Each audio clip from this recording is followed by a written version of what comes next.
was sitting there staring at his face when boom, I must have fallen asleep. So begins the Thanksgiving holiday.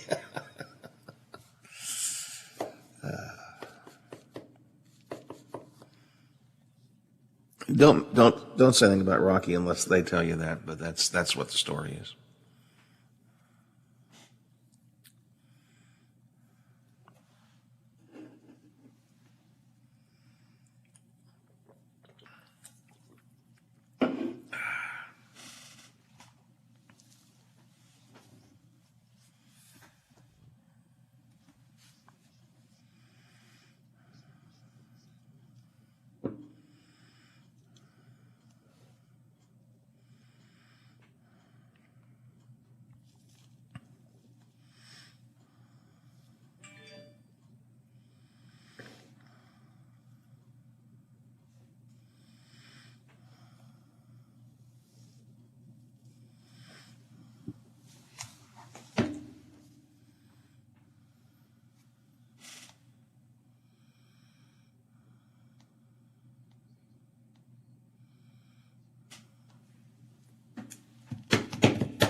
At Thomas Auto Centers. Check the best deal.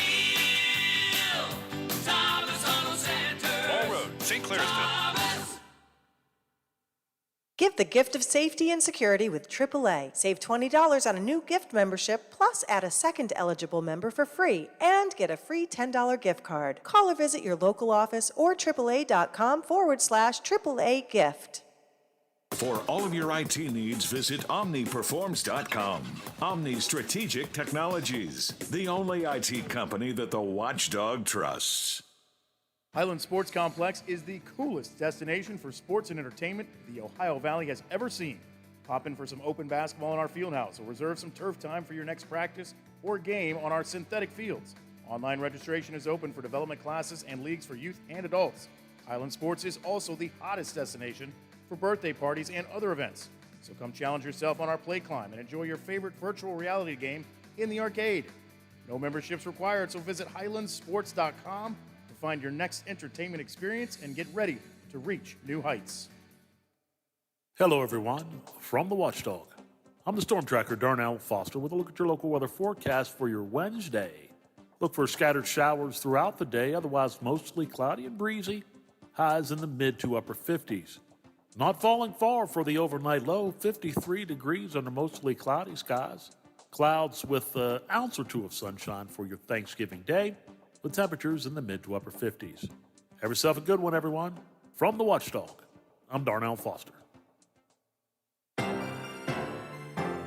The views and opinions expressed on the following program are not necessarily those of this station or its sponsors. Good morning, old friends. Hey, what are you doing here? About to go on the air. Uh-oh, guess what day it is? Wake up, fairy princesses! Wake up! Guess what day it is? Get up before I get you up! Guess what today is? It's hump day. Hump day. Woo-hoo! This is Wednesday. She calls it over the hump day. Wednesday. Wednesday. We ain't one at a time in here. They broadcast me out on the radio. We're mass communicating. Let Wednesday begin! Hit it!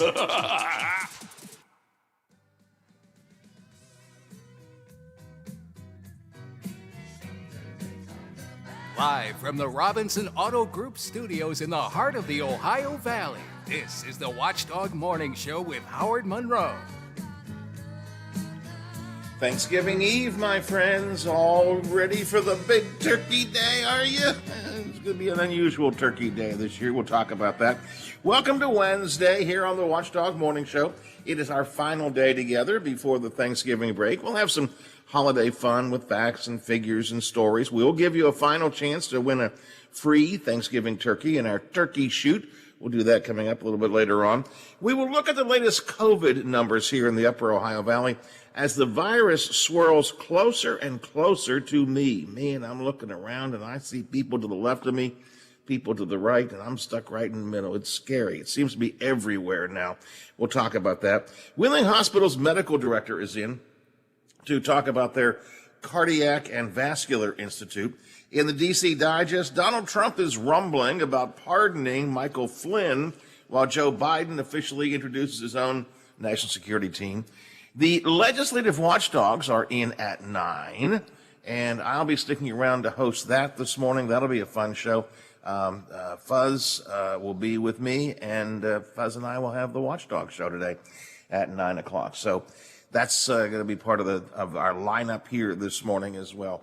All of that is from me to thee. If you have something for me, you know what to do. Text to me, 304-214-1600, 304-214-1600. That is the Watchdog Radio Network text line. Always love to have you on the line. And also the CityNet hotline is yours to use as you choose at 304-232-8255, 304-232-TALK. Looks like it's going to be a rainy day today on this Wednesday before Thanksgiving. Oh, nice warm for the time of year. 53, 54 degrees are predicted high. Currently, it is 47 degrees at the Wheeling, Ohio County Airport. It feels like temperature of 42 degrees. And the same thing here at the home studios and in the Robinson Auto Group studios.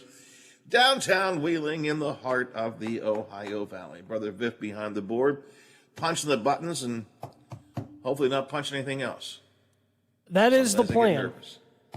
Some days I get nervous that he might be thinking about punching something else. Y'all ready for the holiday? I think as ready as I'm going to be, yeah.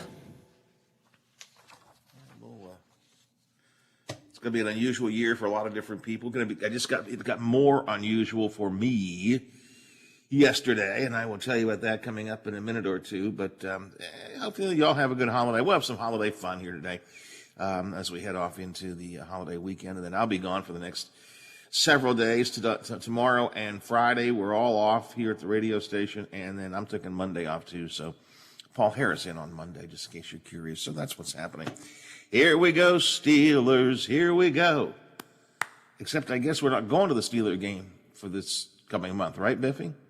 Yeah, this could be the last game, Steelers home game, that there are fans allowed this year, which is tomorrow, Thanksgiving night. They take on the Baltimore Ravens, and after that, we will see what happens. But, yeah, tomorrow night could potentially be the last time that the Steelers are letting fans in at Heinz Field.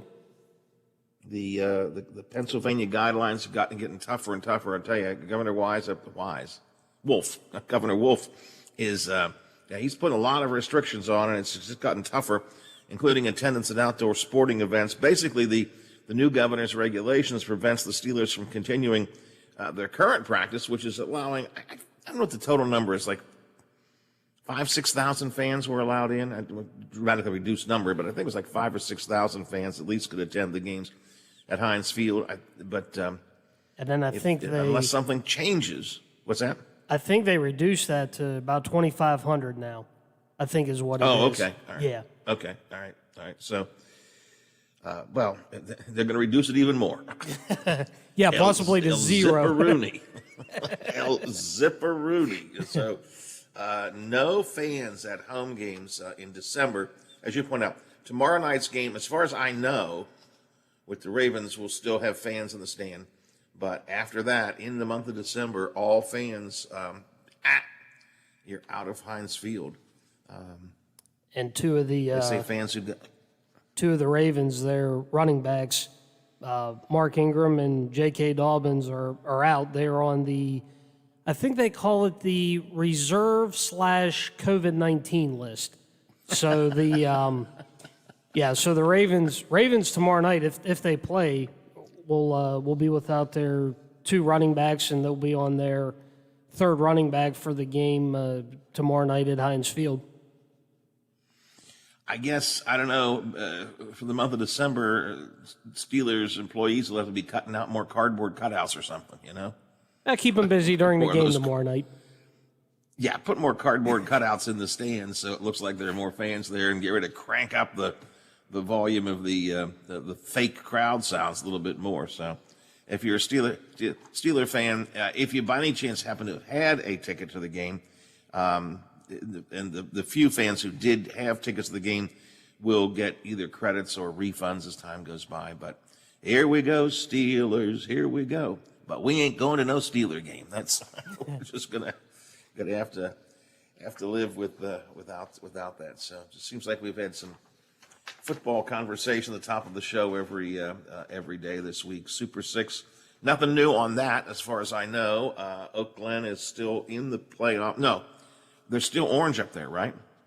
Yes, Hancock County is still orange, and actually they have today and tomorrow because Thanksgiving night at 11:59 on Thursday, that is the cutoff date that they use for the Saturday map. So Hancock County really has all day today and then pretty much all day tomorrow as well.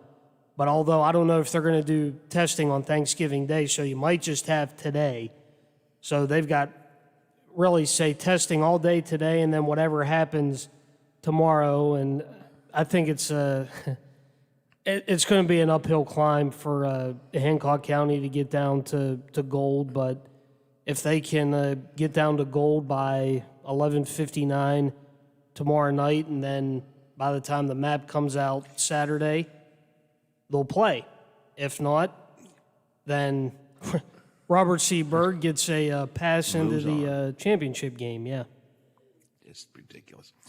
I don't know about Hancock County. I think I'm right about this, and if I'm wrong, Howard Gamble can text me or call me. But I've got some notes here somewhere. I think Ohio County will only do testing today from until noon, and then they stop today at noon. So if Hancock County is like that, they've really only got till noon today to get enough tests to get things back up to where it needs to be. Because, as you're right, I don't think anybody's testing tomorrow. Of course, I'm the cynic, Biff. What that does, it gives everybody time to play around with those numbers, massage the numbers, they say, to find a way to get, to get them into the gold category. But I'm with you. I think it's looking very, very unrealistic for Oak Glen to be able to play, and then that's just going to be. And that's our last local team that had any hopes of Super 6, right? Central was out, Park was out, John March was out in round 1 because of COVID. Wasn't there one other team? Who else do we have in there? Madonna got beat opening week. They got beat early on, right? Yeah, Greenbrier West beat them, and you feel bad for Coach Arnaud Jr., who could possibly have to give that speech that Coach Young and Coach Locke unfortunately had to give their teams, and he's probably going to have to deliver that same speech. And it's one that coaches don't want to have to give with the circumstances, but unfortunately, it's looking that way for Oak Glen. Yeah, have to wait and see. Now, the reality is that the colors are changing. Brooke County 2 days ago was red. Brooke County was red, but yesterday Brooke County went into orange. Their positive rates were high enough to move them into orange. So, I mean, folks are jumping back and forth, and Brooke County is a good example of that. Marshall County is still red on the map from yesterday. Let's see, what do we have here? Some numbers. Brooke County had an infection rate of 98.98 cases per 100,000 residents, a positivity rate of 7.05. That's Brooke County. Marshall County still red on yesterday, with an infection rate of 104.34 cases per 100,000, positivity rate at 8.69. Ohio County remains orange. Hancock County remains orange. And again, if those colors hold for this Saturday's SSAC contest, students, the Oak Glen Oak Glen will not be able to play if those numbers stay. And I guess it doesn't make any difference though. If those numbers hold, because the Panhandle right now, everybody in the Panhandle is on remote learning. All students are on remote learning because of the color orange and red, or you have to be on remote anyway. But I don't think it makes any difference if they change or not, because next week is the week the governor has ordered remote learning for everybody in the state, no matter what. So even if they get back to, even if they get into an acceptable color in the Panhandle, which I don't know that they will, but even if they do, they'll still be on remote next week. Everybody will be next week because of the governor's orders. So, geez, I'll give you some numbers. What's that? I was going to say, I was just looking at the map from yesterday, and there were 5 counties that are red, but we could have an interesting scenario in single A, because Ritchie County, who beat Greenbrier West last week, Ritchie County is red. They're red right now, but they beat Greenbrier West last week. The team that they were supposed to play, both counties got eliminated.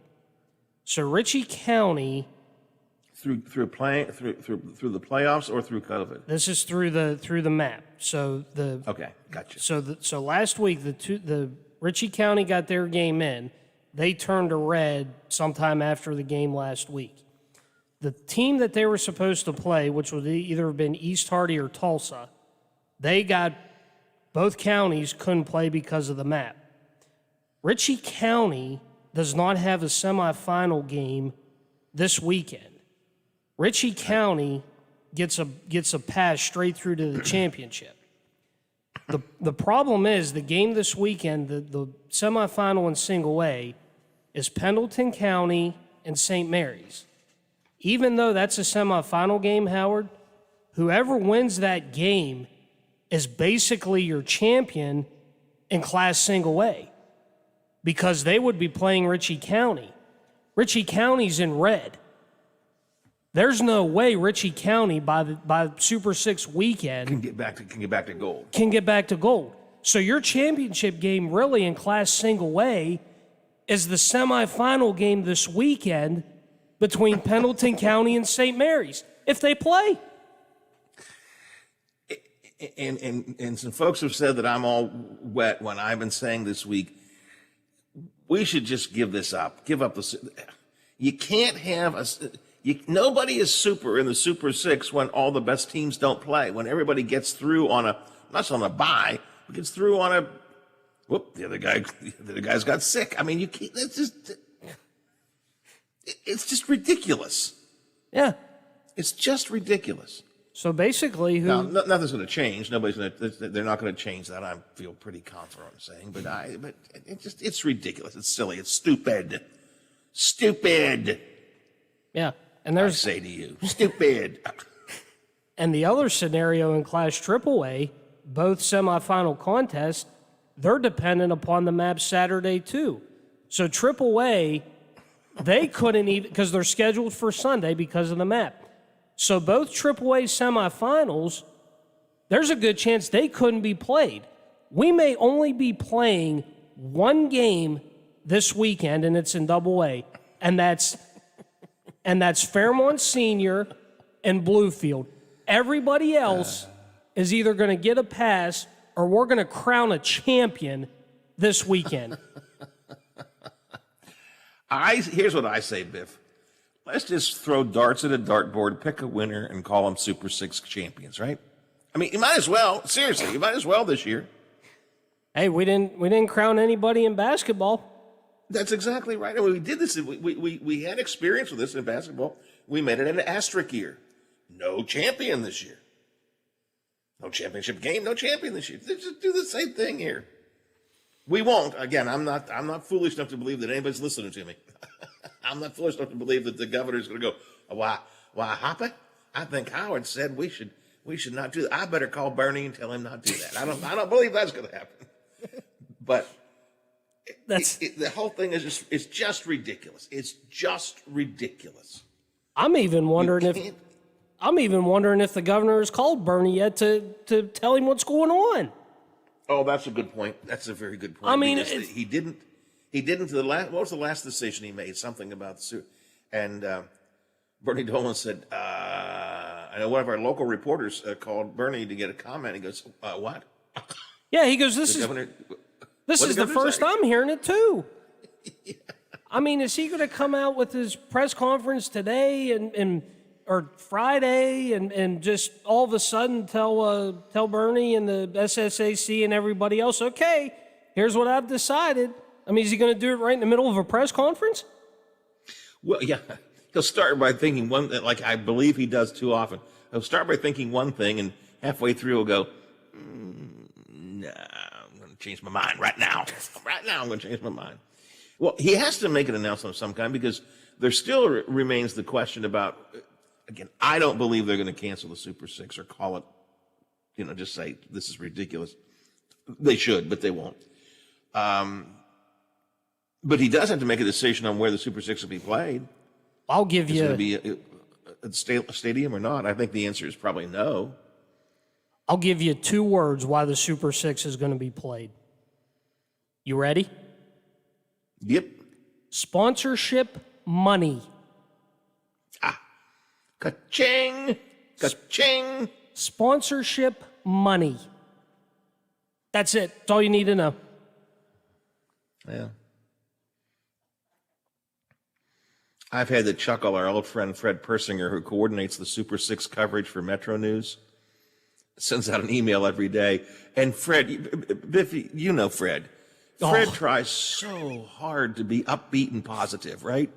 Yeah, I love what every day it's like, hey, guys, come on, it's radio. The game will go on. We're going to have a good... And I know at his heart he's going, oh, gee, when he Christmas.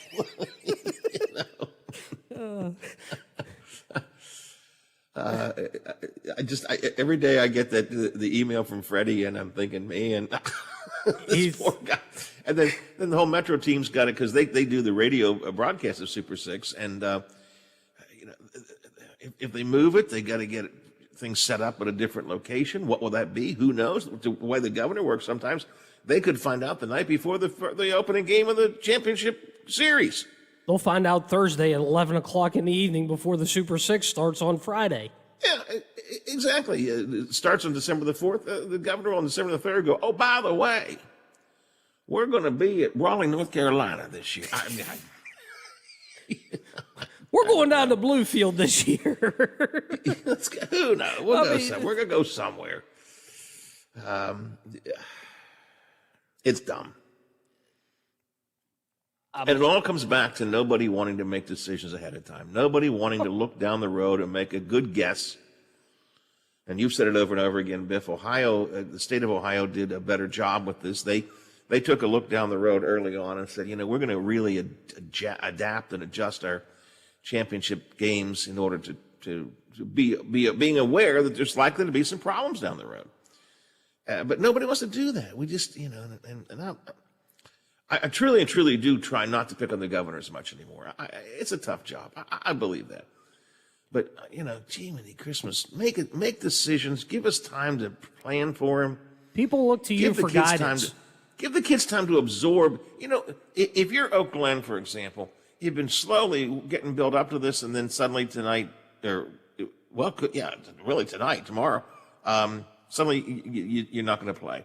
Or, I'm not kidding, I could easily see things happening that we get all the way down to December the 4th and something big happens. Kids are all excited about playing the games. Coaches are all ready to play the games, and then something gets happened. The pin gets pulled one way or another. It just give everybody a chance to absorb it and move on. People look to the governor for guidance. You're supposed to be a leader. You're supposed to lead the state. They look to you for guidance. And to basically say the other day in the middle of a press conference, forget the sports or whatever. No, that's not guidance. That's just kicking the can down the road for another week or two. That's all you're doing. He has already said he might, but see, there's that word again, might. He might delay winter sports. It's already delayed until what? It's already delayed about a month. January 11th, and that's that's the first day they can practice. That's not play. And that's rapidly coming up. I mean, this is Thanksgiving week for him. It's Thanksgiving Eve, to be precise. January will be here before we know it. I don't think we're going to see a dramatic change in all of these circumstances. And he said last week, he said, well, I might have to change that date a little bit. Just change it. It won't make anybody happy. I understand it doesn't make people happy. I understand people want to have, I understand just do it now. Right. Don't get till after the first of the year, the week of January the 4th or whatever, and then decide all of a sudden, oh, okay, you know what? Well, I'm going to move it back another month. It's going to be February 11th. Right. Do it now. Just make the decisions now. And they're tough. They're tough decisions. I do get it. And boy, believe me, based on what I see on social media, you mess around with sports, football especially, but really winter sports too. You mess around with sports, oh, geez. You get criticism like crazy. I mean, I speak from experience on that. But just bite the bullet, make the decision, and move on. But it won't happen. The only thing that will happen is that the Super Six will be, I can guarantee it, will be played someplace else.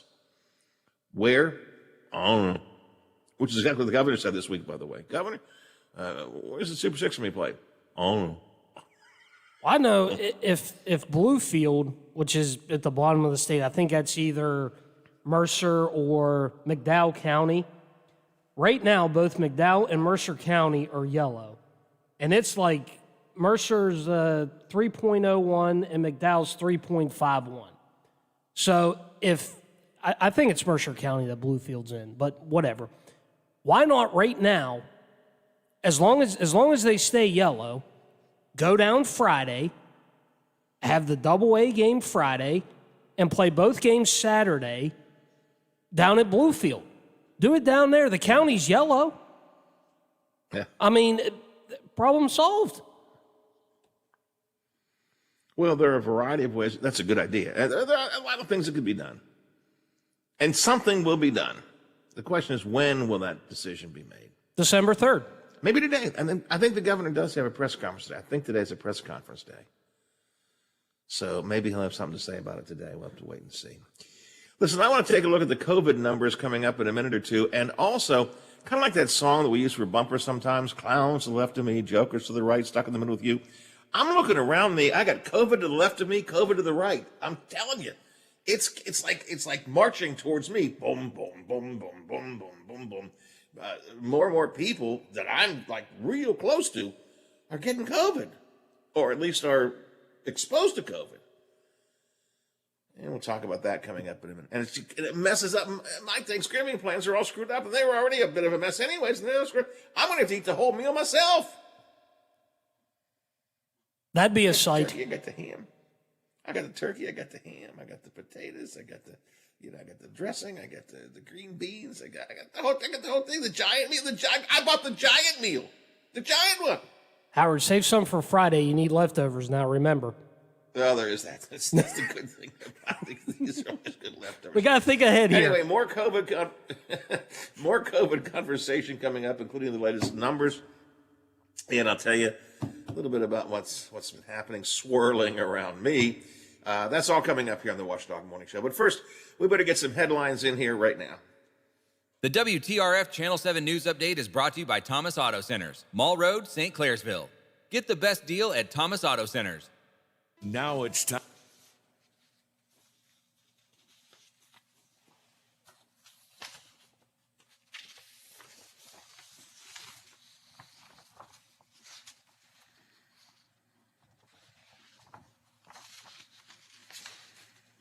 All right, that was not bad.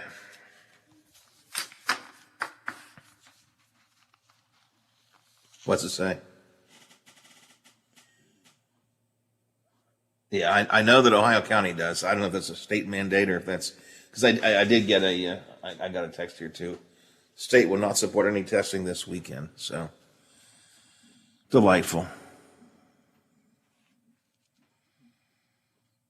I see. Yes, all testing stops today. Yep. And that is from a health department official too. Yep. All right. We'll do Zach. Then we'll do. I'll do COVID numbers, and I'll talk a bit about COVID.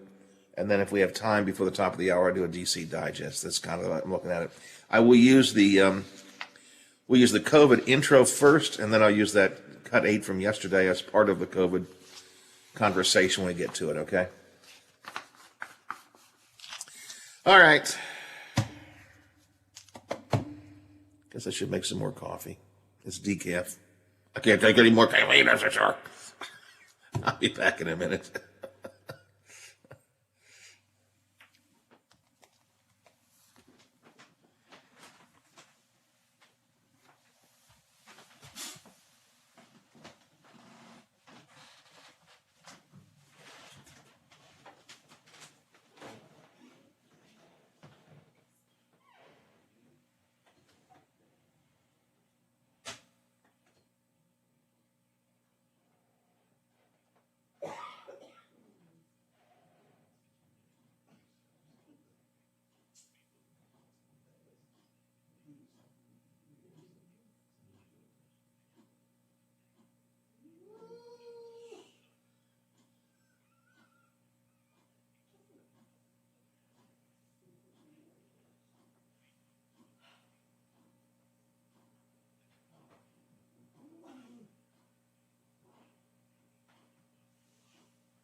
So I'm back, Biffy.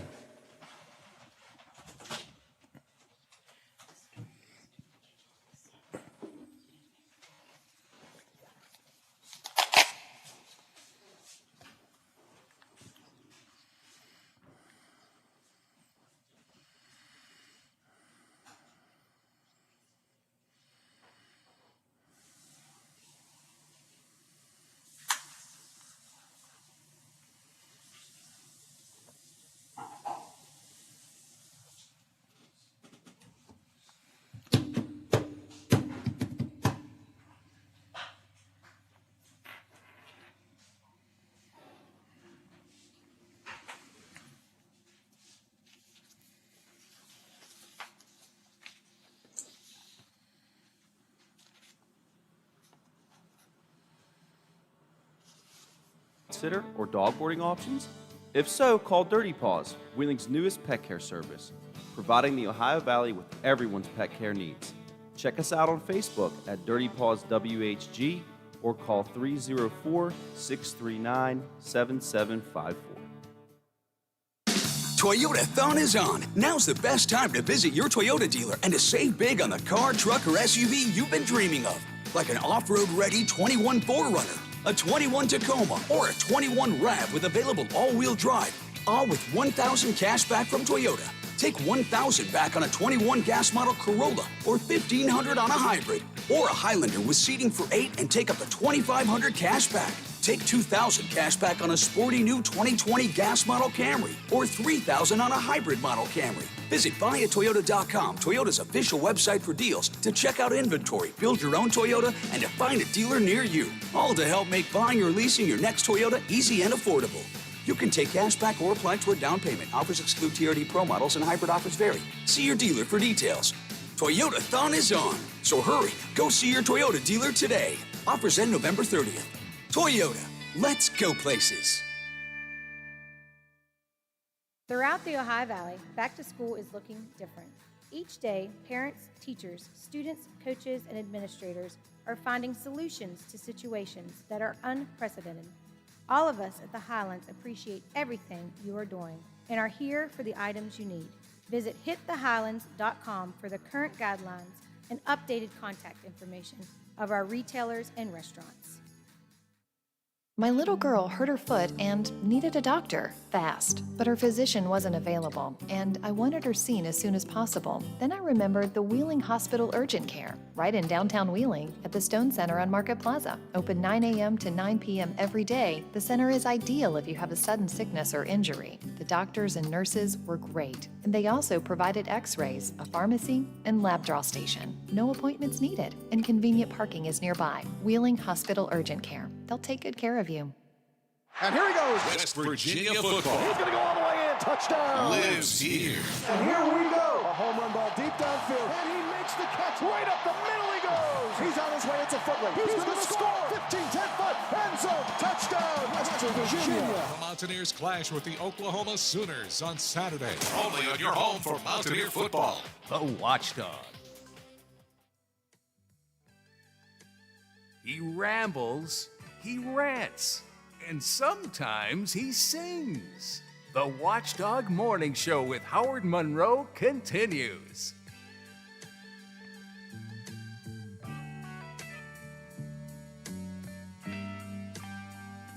.47 at the Wheeling, Ohio County Airport. Feels like temperature of about 42 degrees. Forecast in only a moment or two. Sipping this morning out of my official Watchdog Morning Show coffee mug, and the coffee is good.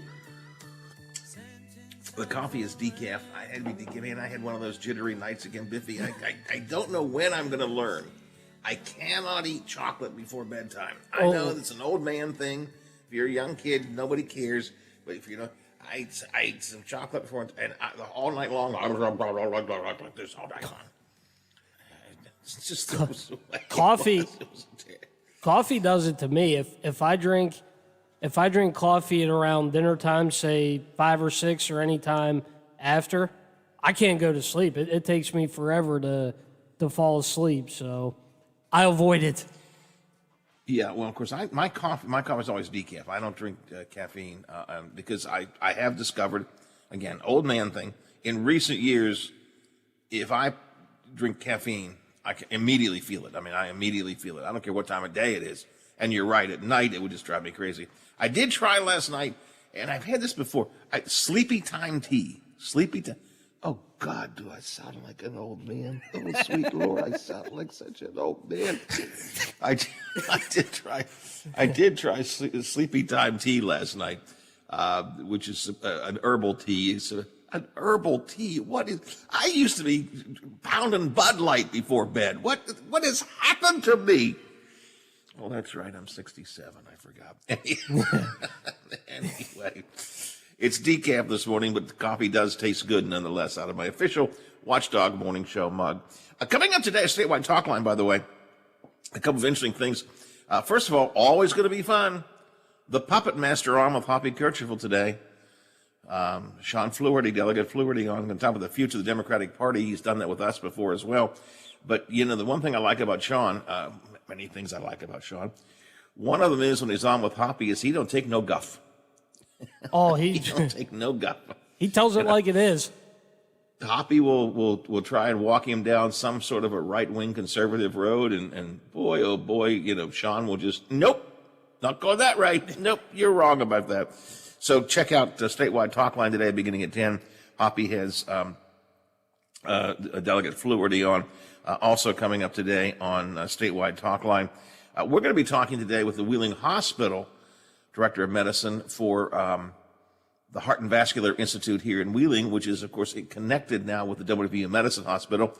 And Hoppy will talk with folks from WVU Medicine itself about their Heart and Vascular Institute and a recent heart transplant they did, which we'll talk about today with Dr. Campsey as well. But right now, let's put all of that aside and let's talk about the weather. Not going to be the world's greatest day today, but I guess, you know what they say, Biffy? We need the rain. We do. So I guess we're going to get some rain. Zach is here from the Big 7. Good morning, Zach. Good morning, Howard. How are you today?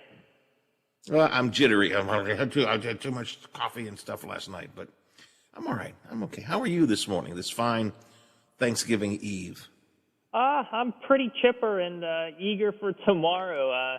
Today's shows had a good bit of fun talking with Taylor, bantering back and forth. She was making fun of me and calling me a Grinch because I don't have a Christmas tree in my apartment, and I don't plan on getting one. And she was calling me the Grinch. Why would you not put just get a little one? Go out and get go ahead, tell me the story. No, she was just, she actually ran a poll on Twitter, and I think the results are coming in, and she was trying to put me on blast this morning. Let me see if I can find it real quick to see if the results are in. Yeah, final results, 78 votes. 71% of the people say I absolutely need to buy a tree, but I had 29% of my votes tell me no, just to be a Grinch. No, nobody wants to be the Grinch. Oh, Even the Grinch didn't want to be the Grinch. Exactly. Even the Grinch didn't want to be the Grinch. See, I am one of the most festive holiday people here, Howard. I guarantee you that. But in terms of just buying decorations, I'm not one that likes the, I don't know, just in my apartment, it's sports. I don't want to take away from my Penn State alumni sign, some of my other autographs that I have in my curio and my light up Penn State neon sign. I don't want to take away from that, and I don't want to just put a little dinky Christmas tree in the corner and be like, oh yeah, here, happy, Merry Christmas, Happy Holidays, whatever. I don't know. That's just not me. I'm very festive. Don't get me wrong. I'm always supporting the Salvation Army and the local things. And No, Zach, I don't think you are. If you will put the tree, I don't think you are that festive. You're gonna. I mean, that's great. There's nothing that says you can't have all your sports memorabilia out and also have Christmas decorations and a tree. Yeah. No, Taylor's right. You're the Grinch. All right. Well. All right. Bah humbug. Tomorrow you might just, during this holiday season, just paint your face green and come up with those long furry fingers like the Grinch. That's. All right. I'll start growing them over my vacation next week. There you go. It's not raining now, I don't think, or is it? But it is going to rain during the day today, correct? Yeah, it looks like some light rain is popping up in through Ohio and Marshall County, as well as over into Belmont. Looks like some prefrontal showers ahead of a very slow-moving warm front, but I expect more widespread rain as we get closer to lunch and dinner time today as the back-end cold front sweeps through.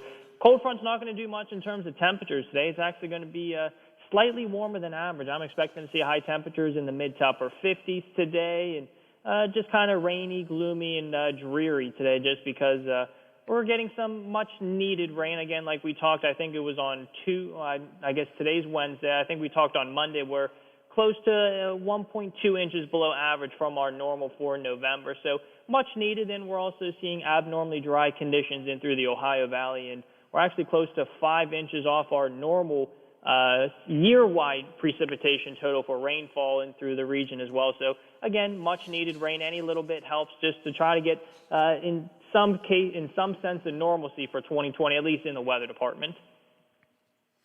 some lingering rain tomorrow, but not a whole lot. It should wrap up in the morning. Is that what I'm understanding? Yeah, absolutely. It looks like we could see a stray shower whenever I put the AM. If I had enough room, I would say early morning time showers. So like the 2, 3 o'clock, right when I'm waking up and heading to work. But most normal people are still fast asleep or heading REM sleep at that point. So most of the rain should look to wrap up maybe, let's say, 9 o'clock tomorrow. There is a chance maybe a passing drizzle, just again due to the vast overcast and gray skies expected tomorrow. But again, we should be relatively dry temperature-wise. Again, mild, mid-50s. Looking a decent day for the Northeast, especially as we get closer to December. Okay. So acceptable Thanksgiving. Not the world's best, but acceptable. Acceptable, yeah, especially for 2020 standards. No, that's if we don't have a blizzard or an earthquake, that's good for 2020 standards. What's Absolutely. the weekend going to bring us? Weekend's going to shape up to be, well, rather nice. I'm expecting to see some clearing skies, so a much-needed break from the gray and overcast skies that we saw for the work week. Looks like we'll be ushering in some sunlight, if not mostly sunny skies, but cooler temperatures are on the way. I'm expecting to see high temperatures in the upper 40s, if not low 50s. And again, Howard, starting to get better model data. I'm looking a week out again, and temperatures are looking consistent with that cool down that I warned you about yesterday and this Monday as well. Looks like looking ahead into next Tuesday, upper 30s, possibly seeing some snowflakes and snow flurries falling. But hey, I gave you that almost week plus notice, so hopefully by then you'll be starting to inch your way closer and closer, because next Tuesday is December. Yeah, it's here. Hard to believe, but December is here, and then the good news is it means we're closer to saying goodbye to 2020. True. Except I don't think that all of our problems are going to go away on this January 1, but nonetheless, we can at least try to say goodbye to 2020. All right, Zach, listen, you have yourself a good holiday. We will not be here the next couple of days. I know you're doing TV, so folks can watch you on the Big 7. And then you're off next week, so we will not talk to you again for, about 10 days, I guess, something like that. So have yourself a good holiday. Enjoy. But listen, do me a favor. Get a tree. What about just a little tree? A stocking. What about a stocking? Well, that's a start, but I mean, get a little tree. Just buy a little tree. Buy a little like a gift shop tree or something. Just a little one. Put it on a stand. You don't have to go out and chop one down at the tree farm. Just get a little tree. And if you want to maintain your sports theme, get a couple of little sports ornaments and put them on the tree. Don't be a Grinch. Don't be a Grinch. Don't be a Grinch. Taylor is right. You tell her I said so. She is absolutely right. She's not in here right now, but I definitely will whenever she walks back in. All right. Hey, have a good holiday, and we'll talk to you in a week or so. All right, Howard, take it easy. Happy Thanksgiving, and we will talk to you, not this coming Monday, but the following Monday. Take it easy, though. We'll see you. Yep. All right. Thanks a lot. All right. That's the Grinch. That's Zach Petty.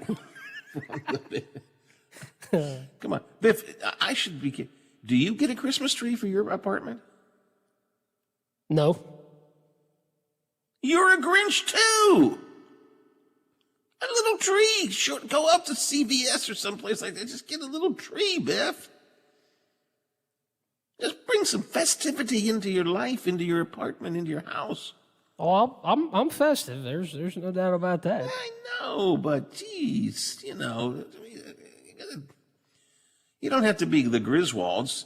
You don't have to get 1,001 lights and ornaments everywhere, but at least put a tree up. I'm with Taylor. He's a Grinch. And now, I hate to say it, pal, because you're my buddy, but I know you're a Grinch. You're a Grinch. All right. I've been called worse. I guess yes, so have I. Of course, I know all about the Grinch because when Teddy and I play, I've told you, one of the things he likes to play is Christmas. Let's play Christmas. And we go to sleep, and Santa Claus comes, and I'm Santa Claus. Ho, ho, ho, I'll leave some toys. Then I get to be the Grinch. Now you be the Grinch, Granddad. And then the Grinch comes. I've come to steal your toys. So I know all about the Grinch because I get to be Santa and the Grinch. much when we play our games. Let's see, a couple of texts I wanted to share with you. First of all, I just got done saying that, January, I mean, we talk about putting 2020 behind us. We're going to have New Year's Eve and New Year's Day, and it's not going to like, boom, all is well. It's not going to be, the beginning of 2021 does not mean that 2020's problems go away. And a texter here says, Howard, you're right. All of our problems will not go away on January 1st. But our biggest problem will go away January 20th.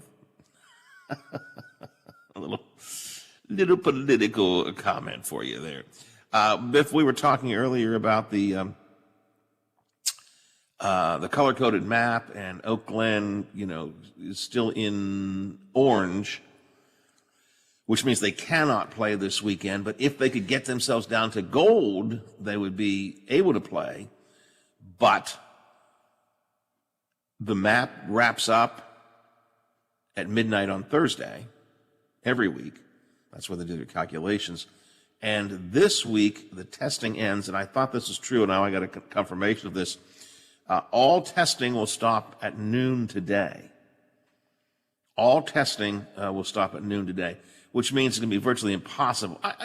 No, it's not impossible. I shouldn't say that. Because the numbers were, the orange color was yesterday morning. We'll see how things go. Maybe enough things happened yesterday and this morning to change that. But it seems highly unlikely that Hancock County will get out of the orange and into the gold with just only until noon today for testing. And then I got this note, Howard, the state will not support any testing this weekend to give the health departments a chance for a break. And I get that. I mean, so the health departments have a break, but geez. Yeah, the gold county, the highest you can be and still be into gold, it goes from 4 to 4.9. So I think Hancock County's 6.2, and they got to get down to at least 4.9. That's going to be tough.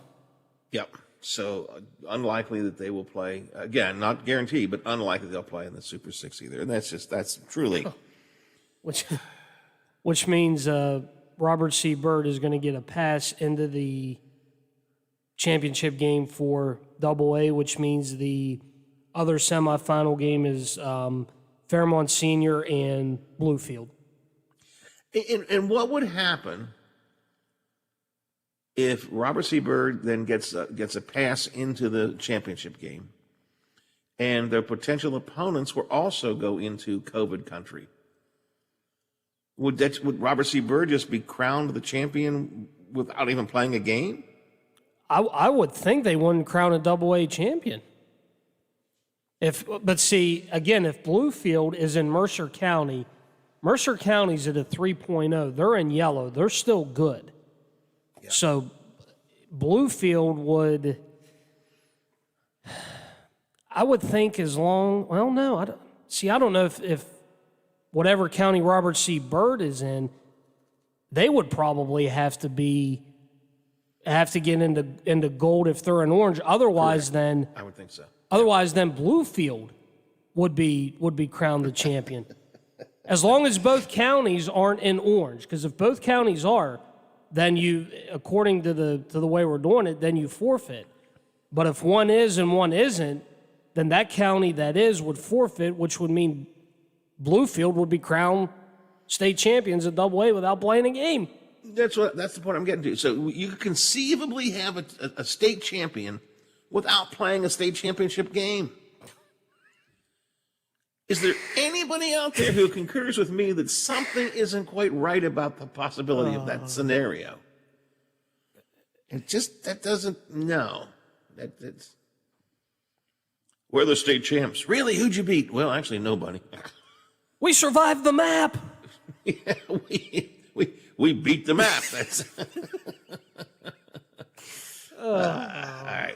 I want to get some COVID numbers coming up next hour. COVID getting closer and closer to me. I'll tell you what I'm talking about with that in a bit.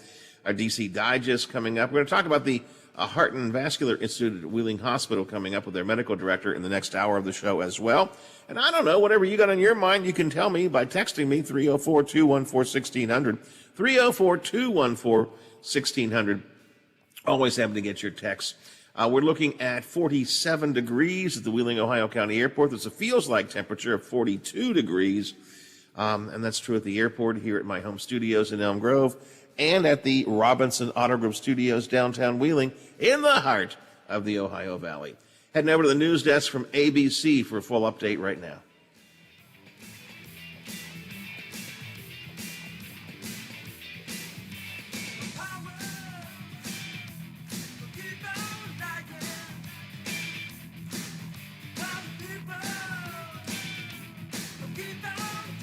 The Watchdog is FM 98.1, AM 1600 WKKX Wheeling, FM 97.7, AM 1370 WVLY Moundsville.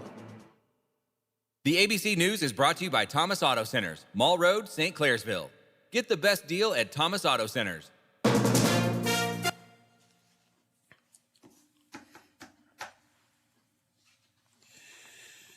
Biff, when we come back, I will start with Cut 8, then I'll go from that into the coronavirus update, and then I will probably try and take a break and get a turkey shoot in before 8:30. It's my game plan. Now, we know what happens to my game plans usually, but at least for now, that's my game plan. All right.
Coolest destination for sports and entertainment the Ohio Valley has ever seen. Pop in for some open basketball in our field house or reserve some turf time for your next practice or game on our synthetic fields. Online registration is open for development classes and leagues for youth and adults. Highland Sports is also the hottest destination for birthday parties and other events. So come challenge yourself on our play climb and enjoy your favorite virtual reality game in the arcade. No memberships required, so visit highlandsports.com to find your next entertainment experience and get ready to reach new heights. calls and conversations continue in less than 3 minutes as the Watchdog Morning Show with Howard Monroe continues after this. I'm Josh from Panhandle Cleaning and Restoration. I hope you are staying healthy. We continue to respond to structural, fire, and water emergencies. We are combating COVID-19 with our highly trained staff and latest disinfection systems, providing preventative and reactive disinfection to facilities around the region, while working with area hospitals on isolation areas and air filtering. At Panhandle, we continue to follow social distancing and hygiene protocols. We are dedicated to our community, and together we will get through this. Managing your business can be a minefield. One step in the wrong direction, and it can feel like everything you've worked for is at risk. I always had a vision of building a team, a crew of true professionals that could handle it all, tax, insurance, and investments.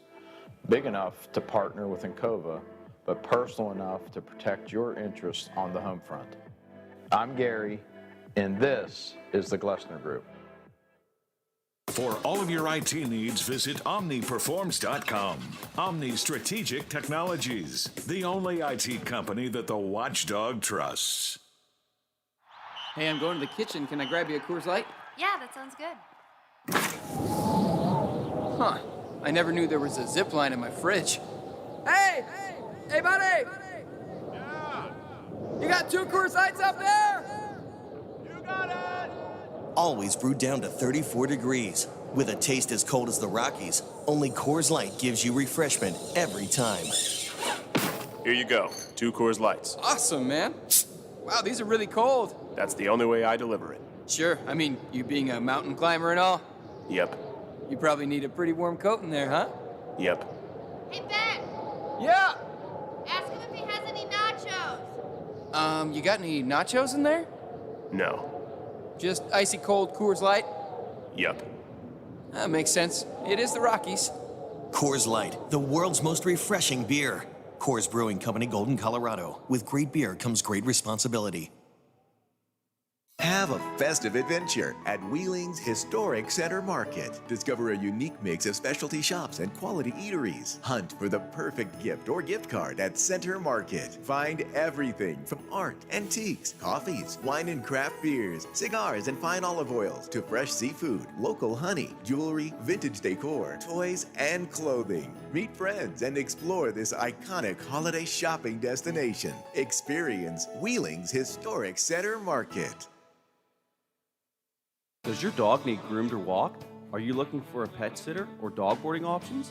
If so, call Dirty Paws, Wheeling's newest pet care service, providing the Ohio Valley with everyone's pet care needs. Check us out on Facebook at Dirty Paws WHG or call 304-639-7754. In a hurry and need to see a doctor? The Woodsdale Health Center and Walk-In Clinic is located across from Little Caesars on National Road. Open 7 to 7 Monday through Friday. Patients can receive primary care, treatment of minor illnesses and injuries, wellness visits and physicals. There's also a lab draw station open from 8 to noon weekdays. A division of Wheeling Hospital, the Woodsdale Health Center is led by family physician Dr. Michael Wilson. Call 304-234-1971. They'll take good care of you. Throughout the Ohio Valley, back to school is looking different. Each day, parents, teachers, students, coaches, and administrators are finding solutions to situations that are unprecedented. All of us at the Highlands appreciate everything you are doing and are here for the items you need. Visit hitthehighlands.com for the current guidelines and updated contact information of our retailers and restaurants. Hello, everyone, from the Watchdog. I'm the Storm Tracker, Darnell Foster, with a look at your local weather forecast for your Wednesday. Look for scattered showers throughout the day, otherwise mostly cloudy and breezy. Highs in the mid to upper 50s. Not falling far for the overnight low, 53 degrees under mostly cloudy skies. Clouds with an ounce or two of sunshine for your Thanksgiving day, with temperatures in the mid to upper 50s. Have yourself a good one, everyone. From the Watchdog, I'm Darnell Foster. The views and opinions expressed on the following program are not necessarily those of this station or its sponsors. Good morning, everyone. You seem stressed. I'm so stressed out. And why is that? Thanksgiving's tomorrow. What? What do we have to do? What do we have to do? Cook a turkey, carve it, and present it as part of a festive table. Really? Oh, boy. You wouldn't happen to know how to cook a turkey, would you? This is going to be the best Thanksgiving. This is going to be the greatest Thanksgiving ever. Gobble, gobble, everybody. It's turkey time.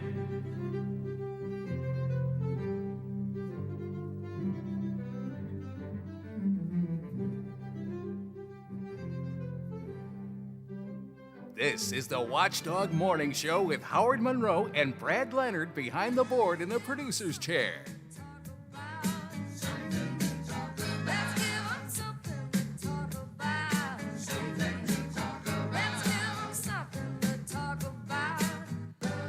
Good morning, my good friend. It is our final day together before our Thanksgiving break. We'll have some holiday fun with facts and figures and stories coming up. You'll have a final chance to win a free Thanksgiving turkey in our turkey shoot. We'll look at the latest COVID numbers as the virus is swirling around our upper Ohio Valley and is getting closer and closer to me. I don't like that. It seems to be everywhere now. Wheeling Hospital's medical director is going to join us to talk about their Cardiac and Vascular Institute. In the D.C. Digest, Donald Trump is rumbling about pardoning Michael Flynn, while Biden officially announces his own national security team. The legislative watchdogs are in the next hour at 9 o'clock, as always on a Wednesday. But I will be sticking around today to host that show. So a lot coming up here on the show. If you have something on your mind, text me, 304-214-1600, 304-214-1600. We have been continuing our conversation about the Super Six, which I still say you can't have a Super Six when the best teams aren't playing. Who's super if the best teams aren't playing? I'm not being critical of the teams that are going to, I'm just saying when the best teams can't play because of the map, how can you crown a champion? And Biff and I were talking, in fact, last hour. It's conceivable. I'm not saying it's likely, but it's conceivable we could have champions that make it without playing a final game. And we could have teams in the championship that don't have to play a semifinal game to get to the Super Six. Just roll right in there. Right? Roll right in there. It's just crazy stuff. If you have some thoughts on it, you can. 304-214-1600, 304-214-1600. Going to be a rainy day today. We need the rain. I hate to, that's a cliche, but I guess we need the rain. So rainy day today. Daytime high around 53, 54 degrees or so. 46 degrees right now at the Wheeling, Ohio County Airport, and 41 degrees feels like temperature at my home studios here in the Elm Grove section of Wheeling, and at the Robinson Auto Group Studios downtown Wheeling in the heart of the Ohio Valley. Not a big surprise, health officials in a lot of different states are warning people not to travel during the holidays to try to help stop the spread of the virus. I'm not sure how many will pay attention to that, but nonetheless, that's what we're supposed to do. To bring it all home, I went down and got a couple of our local performers to sing one of our latest songs here that maybe will remind you that it's time to stay home.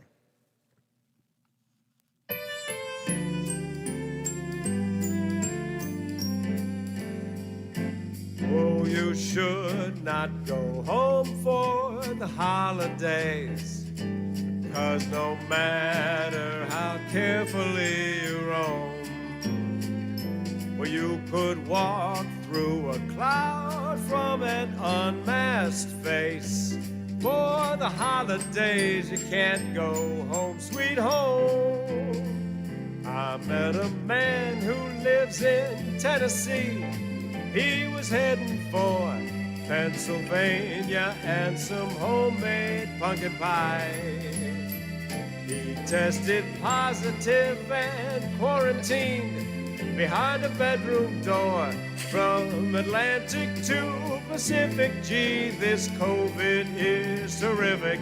Oh, you should not go home for the holidays, 'cause no matter how carefully you roam, you might pat a Chinese bat somewhere along your way. For the holidays, you can't go home, sweet home. sometimes if it's a song to remind you, maybe that will help you as you think about what to do over the next couple of days and indeed into the Christmas holiday as well. And there's a little song for you to keep in mind. You know, you can't go, we may play that again. Biffy, we'll have to save that. We might have to play that come the Christmas holidays as well. Apparently, though, a lot of people are paying attention for the Thanksgiving holiday. New Axios Ipsos survey came out yesterday.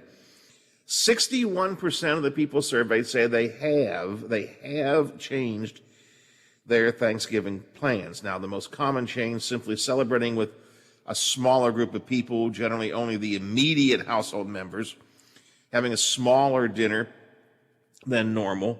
9% of the people surveyed said they're not going to have a Thanksgiving celebration at all. It's hard for me to believe this, but it's a political issue. There was a partisan divide in the results. 75% of the Democrats said they've changed their Thanksgiving plans, only 49% of Republicans. But I guess that's because so many Republicans don't believe that COVID is real, I guess, or don't believe that I don't know. I don't want to get into politics, but stay home. Just stay home. Now, I got to tell you, I am very bummed. As you all know, because I've been telling you for the last week or so, a couple of weeks, that obviously I can't have all the family into our house for Thanksgiving here at the Monroe household the way we used to. We used to be the host of the Thanksgiving dinner. Can't do it this year because of COVID.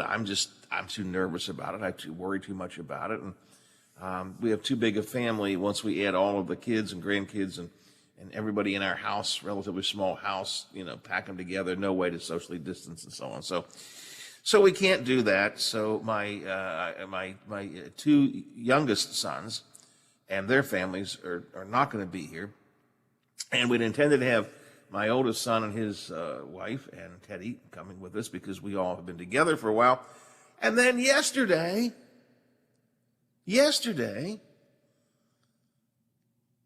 my oldest son got sent home from work because apparently COVID is in the office where he works. And he's had to have a test. And while I'm not saying he has COVID, that's not what I'm saying, but he has to have the test. Now you got to wait for the test results to come back. Now, they're not going to be with us for Thanksgiving. I got this giant meal prepared. Now, mind you, I'm not saying we prepared it. I ordered it from Bob Evans. But I got the big meal. I got the turkey, and I got the ham, and I got the mashed potatoes, and I got the stuffing, and I got everything. Two pies, an apple pie and a lemon pie or something. 2 pies. I got the big meal. My wife and I, just the two of us. And I think she got a little upset. And I said, honey,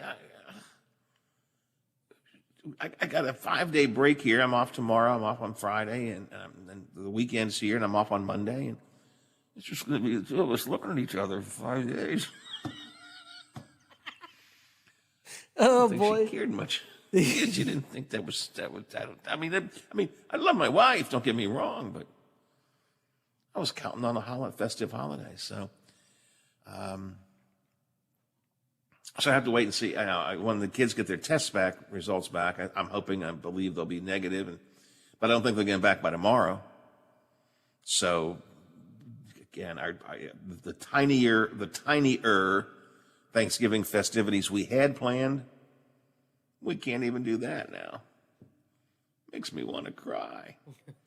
But Biff, I'm telling you, COVID is everywhere. Everywhere. It is.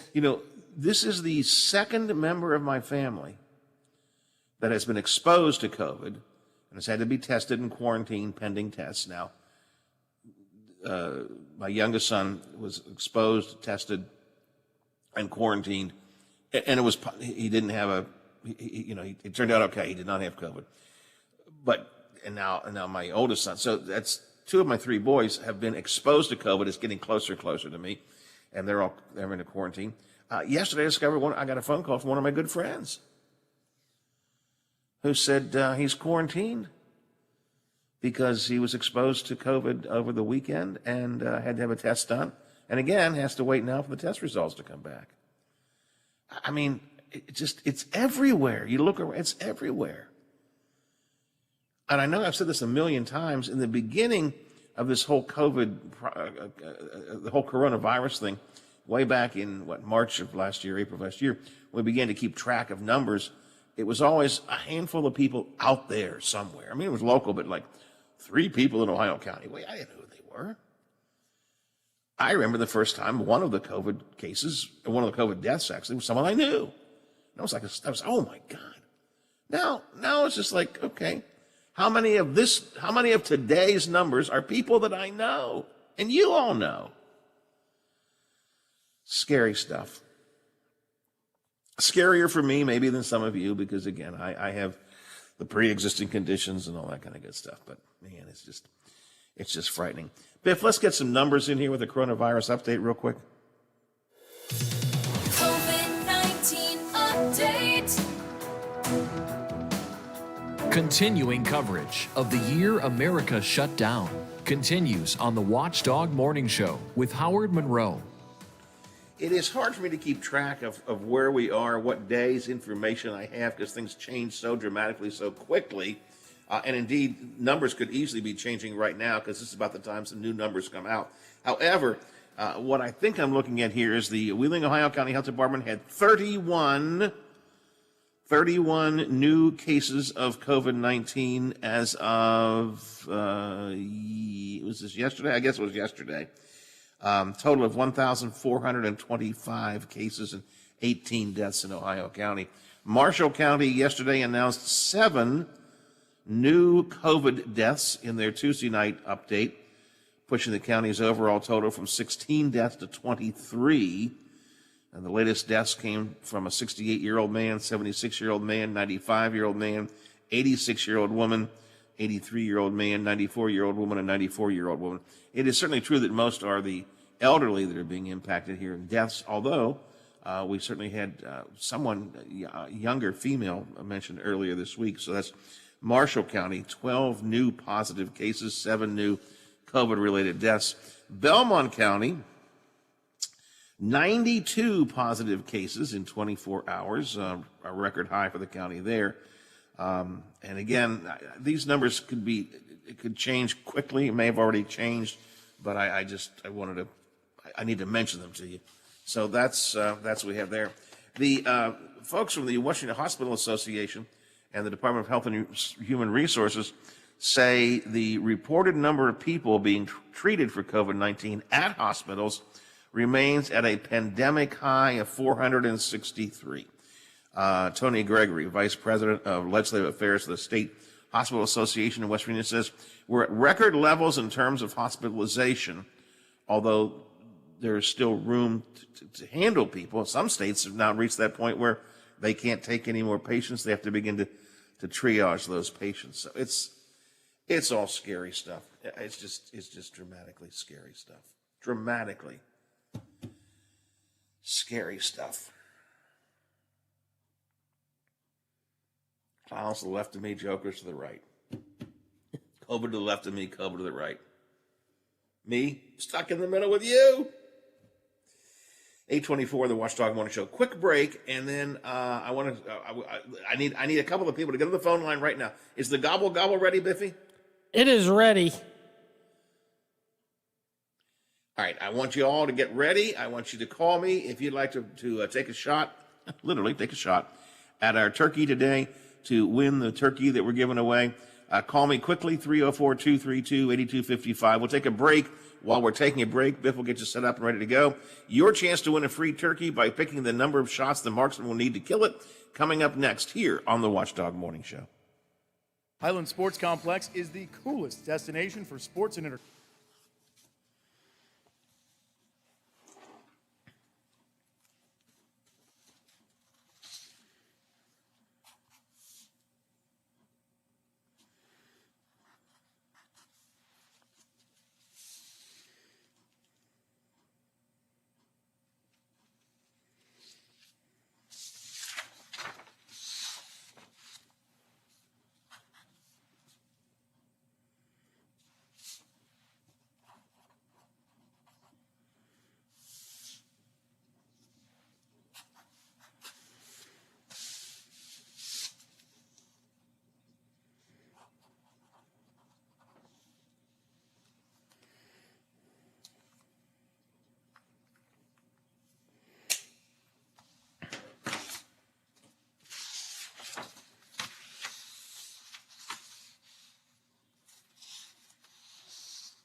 May your holidays be truly bright. Merry Christmas from Main Street Bank.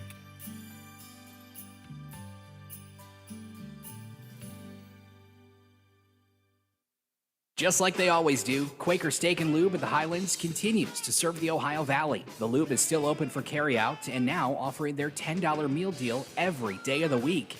Get one entree and one sidecar for just $10. Pick from steak, wings, ribs, and more. Call in or order online at thelube.com and follow them on Facebook to stay up to date on their latest specials and promotions. Oh, there's something so real about living local, and I know without a doubt I'm not alone. And I'm loving living local. There's nowhere else I'd rather be. Said I'm loving living local. WTRF is working for me. The Ohio Valley is where I love to be. Throughout the Ohio Valley, back to school is looking different. Each day, parents, teachers, students, coaches, and administrators are finding solutions to situations that are unprecedented. All of us at the Highlands appreciate everything you are doing and are here for the items you need. Visit hitthehighlands.com for the current guidelines and updated contact information of our retailers and restaurants. Hello, everyone, from the Watchdog. I'm the Storm Tracker, Darnell Foster, with a look at your local weather forecast for your Wednesday. Look for scattered showers throughout the day, otherwise mostly cloudy and breezy. Highs in the mid to upper 50s. Not falling far for the overnight low, 53 degrees under mostly cloudy skies. Clouds with an ounce or two of sunshine for your Thanksgiving day, with temperatures in the mid to upper 50s. Have yourself a good one, everyone. From the Watchdog, I'm Darnell Foster. Hi, this is Shauna Johnson from Metro News, just one of the contributors to the Watchdog Morning Show with Howard Monroe. Listen and stay informed every weekday right here. Miss a part of the show? Want to hear a segment again? Check out our podcast page at watchdognetwork.com. The Watchdog Morning Show with Howard Monroe continues. All right, we need to kill a turkey here as quickly as we can so I can get to my next guest, but I don't want you to not have a chance to win your free turkey for Thanksgiving. So we will take callers at 304-232-8255. Vic, do we have some folks on the phone line already? We do, but let me give you the gobble.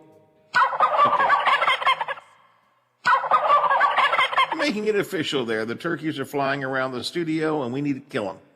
Because if no other reason, they bug Biff, the wings flapping his face and stuff, and so we get it, you know. And plus, that way you get a free turkey. So let's go to the first caller, Biff. Gary. Gary, good morning, sir. Good morning, Howard. How are you? Good. You all ready for Thanksgiving? I guess. As ready as you can be. I guess so, especially this year. All right, we got to get to our game here real quick. I need you to tell me a number between 1 and 4. How many shots will it take the marksman to kill the turkey this time? Let's go with 2. All right, Gary says 2. Are the turkeys ready? Ready. Are the marksmen ready? Ready. Let the turkeys fly. 1, 2. Go, Gary! Right there, you got it right off the bat. You the winner, man. You the winner. How about you that? You got the free turkey right off the bat. Boy, you takes 2 or 3 callers to try and get this. So good for you, my friend. Hang on the line. Biff will tell you what to do to get your turkey. Okay. And we'll take a news break here, and we'll come back and talk to Dr. Michael Campsey from Wheeling Hospital's Heart and Vascular Institute coming up next. We are the Watchdog Morning Show, day before Thanksgiving. The WTRF Channel 7 News Update is brought to you by Thomas Auto Centers, Mall Road, St. Clairsville. Get the best deal at Thomas Auto Centers. Now it's time for your local news headlines from 7 News at WTRF, My Ohio Valley, and ABC Ohio Valley. Only on AM 1600 WKKX. The Watchdog. Good morning, Ohio Valley. Taylor Long here. It's Wednesday. That means we are halfway through the work week. Let's take a look at those top 7 news headlines for your November the 25th. All local law enforcement and first responders are invited out this morning to Quaker Steak and Lube at the Highlands for a free luncheon. The restaurant is showing its appreciation for their efforts in making our roadways and communities a safer place. The event is also in honor of Heather Miller, who tragically passed away in a fatal car crash as a victim to impaired driving. The luncheon is from 11 to 3. The Marshall County Family Resource Network has announced that today's free food giveaway at the fairgrounds has been canceled. Officials say it was called off due to circumstances beyond their control. We've posted a link on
I'm back, Miss.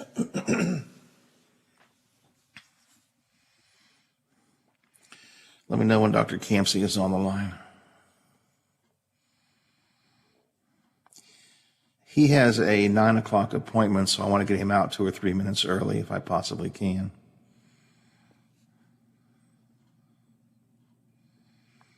And is Fuzz there yet?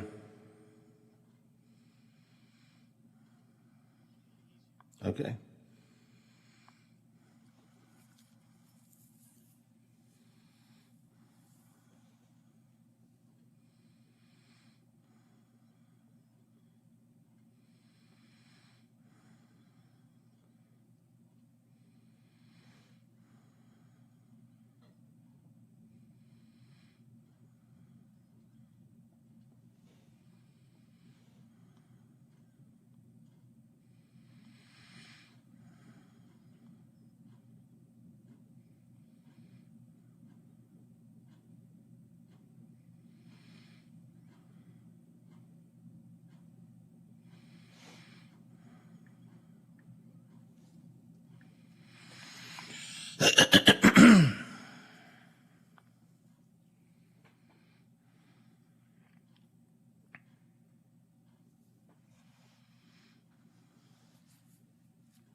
Okay, good. Thank you. Oh, okay. I wonder who she is. Is it a she or he? Okay. Yeah, I didn't know that. Let me look at my notes here and see who she might be.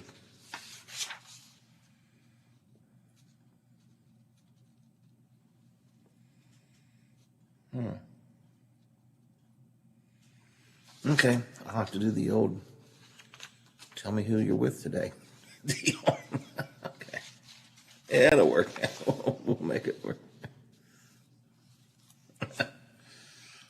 For information, report the call at oig.ssa.gov.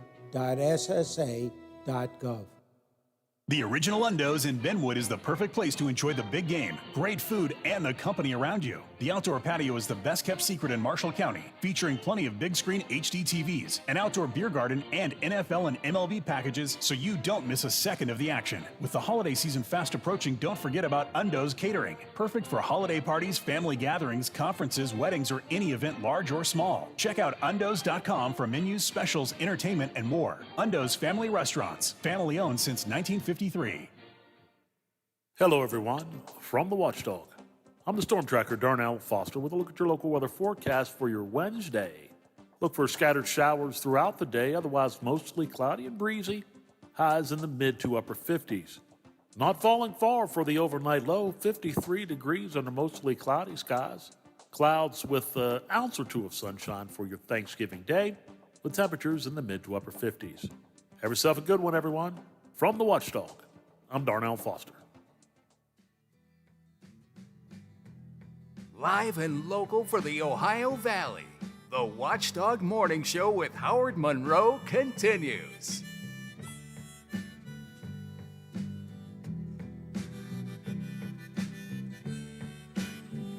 "46 degrees at the Wheeling, Ohio County Airport. A feels-like temperature of 41 degrees. Same temps hanging out here at my home studio in the Elm Grove section of Wheeling and at the Robinson Auto Group Studios, downtown Wheeling in the heart of the Ohio Valley. It's a Wednesday, which is the short day for this show, but that's because we turn things over to the Watchdogs at 9 o'clock. But today I am the Watchdog. So Fuzz and I will be doing the Watchdog show beginning at 9 o'clock, focusing on local and national politics. So stick around for that. And I will stick around today. Normally by that time, I'm out having some good breakfast, but I'll be sticking around to do the show today at 9 o'clock, so stick around for that. And stay with us. And then let's see, what do we have coming up today? It's a Wednesday, right, Biff? It is a Wednesday. So Bill DeFabio is on his 4-day work week, as always, so Bill is off. I assume the mayor's coming in, or the mayor and or vice mayor, and the girls will be in, Olivia and Sonia. And then after that will be the afternoon drive. Big Rick is in today. So that's kind of the lineup that we have here. And then tonight, high school sports line? It should be West Virginia basketball tonight. Oh, okay. You're right. They're at South Dakota taking on the South Dakota Jackrabbits. Jackrabbits? Okay. Yes. Jackrabbits and Mountaineers tonight. It should be kind of interesting. Anyways, that's what's coming up today here on The Watchdog. Let me welcome to the show Dr. Michael Campsey. He is Chief Medical Officer at Wheeling Hospital, also Northern Regional Director of the WVU Heart and Vascular Institute, and among a bunch of other things as well. He's got a long vitae of things to talk about. Doc, good morning. Welcome to the show. Good morning. How are you? I'm well. And you brought with you someone else today, too, correct? I did. I have with me Crystal Petranton, who is the lead APP for our cardiac specialties here at Wheeling Hospital. I'm sorry. You're going to have to help me. APP. APP is an advanced practice professional, so that entails nurse practitioners, physician assistants, essentially. All right. Hey, let me ask you, first of all, sort of an off-the-wall question before we get into talking about the Heart and Vascular Institute itself. Has COVID in any way affected the things that you guys do? Has that created any kind of problems for you? Because there is so much COVID going around, the hospital has a lot of COVID beds and so on, or does that not cause any difficulties for you?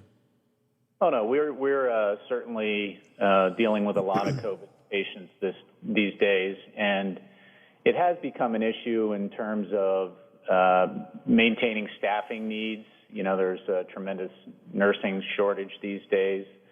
So in terms of maintaining staff, which is then needed to staff the beds, and then we've had to change a number of our units so that they can just handle COVID patients. We like to segregate our COVID patients as much as we can here at Wheeling Hospital. We had that opportunity because the hospital is so large.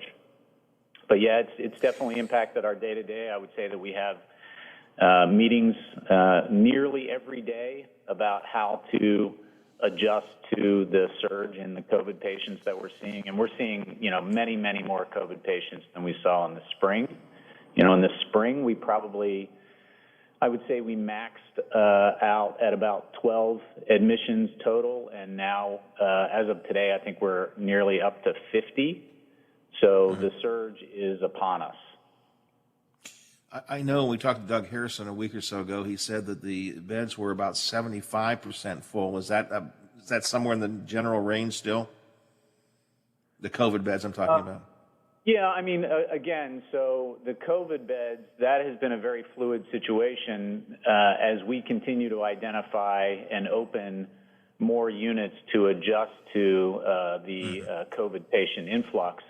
So if you look at what we have available right now, we have beds all throughout the hospital. The designated COVID beds right now is pretty close to max, but we still have capacity to take care of COVID patients. In fact, we're meeting today to discuss, what is the next COVID unit that we're going to open in the hospital. And, the things that we look at are how can we segregate the COVID patients away from the general patient population, and then how do we keep our staff safe with respect to the PPE, which is the personal protective equipment.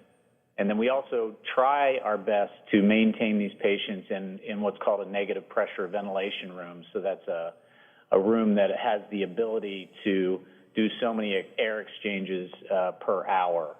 And we're able to convert a number of rooms to negative pressure ventilation, even though, normally you wouldn't have that many rooms. So all of our COVID rooms right now are negative pressure ventilation.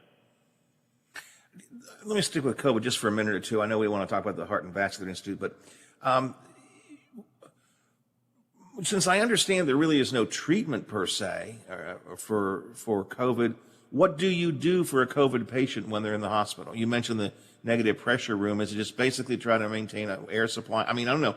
Help me out. What do you do for a COVID patient? So many of the patients are coming in with respiratory illness and a need for respiratory support. So they have low oxygen levels. So we give them the oxygen that you need. It's a lot of supportive care. So it's oxygen. If they go so far down the path that they need respiratory support with a ventilator, then we're capable of doing that. And there's certain things that you can do to the patient when they are on the ventilator that will help to support them as well. And then things like remdesivir does have an impact on these patients and their outcome, and that's an intravenous medication that we're able to administer. So there are a number of strategies. Yes, it's been in flux, and yes, the hydroxychloroquine didn't work out the way that we want. But I think we are learning how to treat this disease better, month to month or week to week, perhaps. So a lot of it is supportive care, though, and then just kind of waiting out the illness. You're going to wait it out. Crystal, do you feel a lot of stress, and do other folks at the hospital, the staffers that you talk to, feel a lot of stress because of the amount of COVID that's around? Well, fortunately, here at Wheeling Hospital, we're very accustomed to having large volumes of patients and constantly being busy. So our staff is pretty accustomed to taking care of a lot of patients. However, putting the PPE on and off and the extra burden that comes along with taking care of, more contaminated patients and trying to keep their care as high as we can and organizing all of the care with our ancillary departments, there's a lot more stress involved with it, but I think our staff is very accustomed to taking care of a lot of sick patients and high volumes of patients already. It's stressful, but it's something they're accustomed to.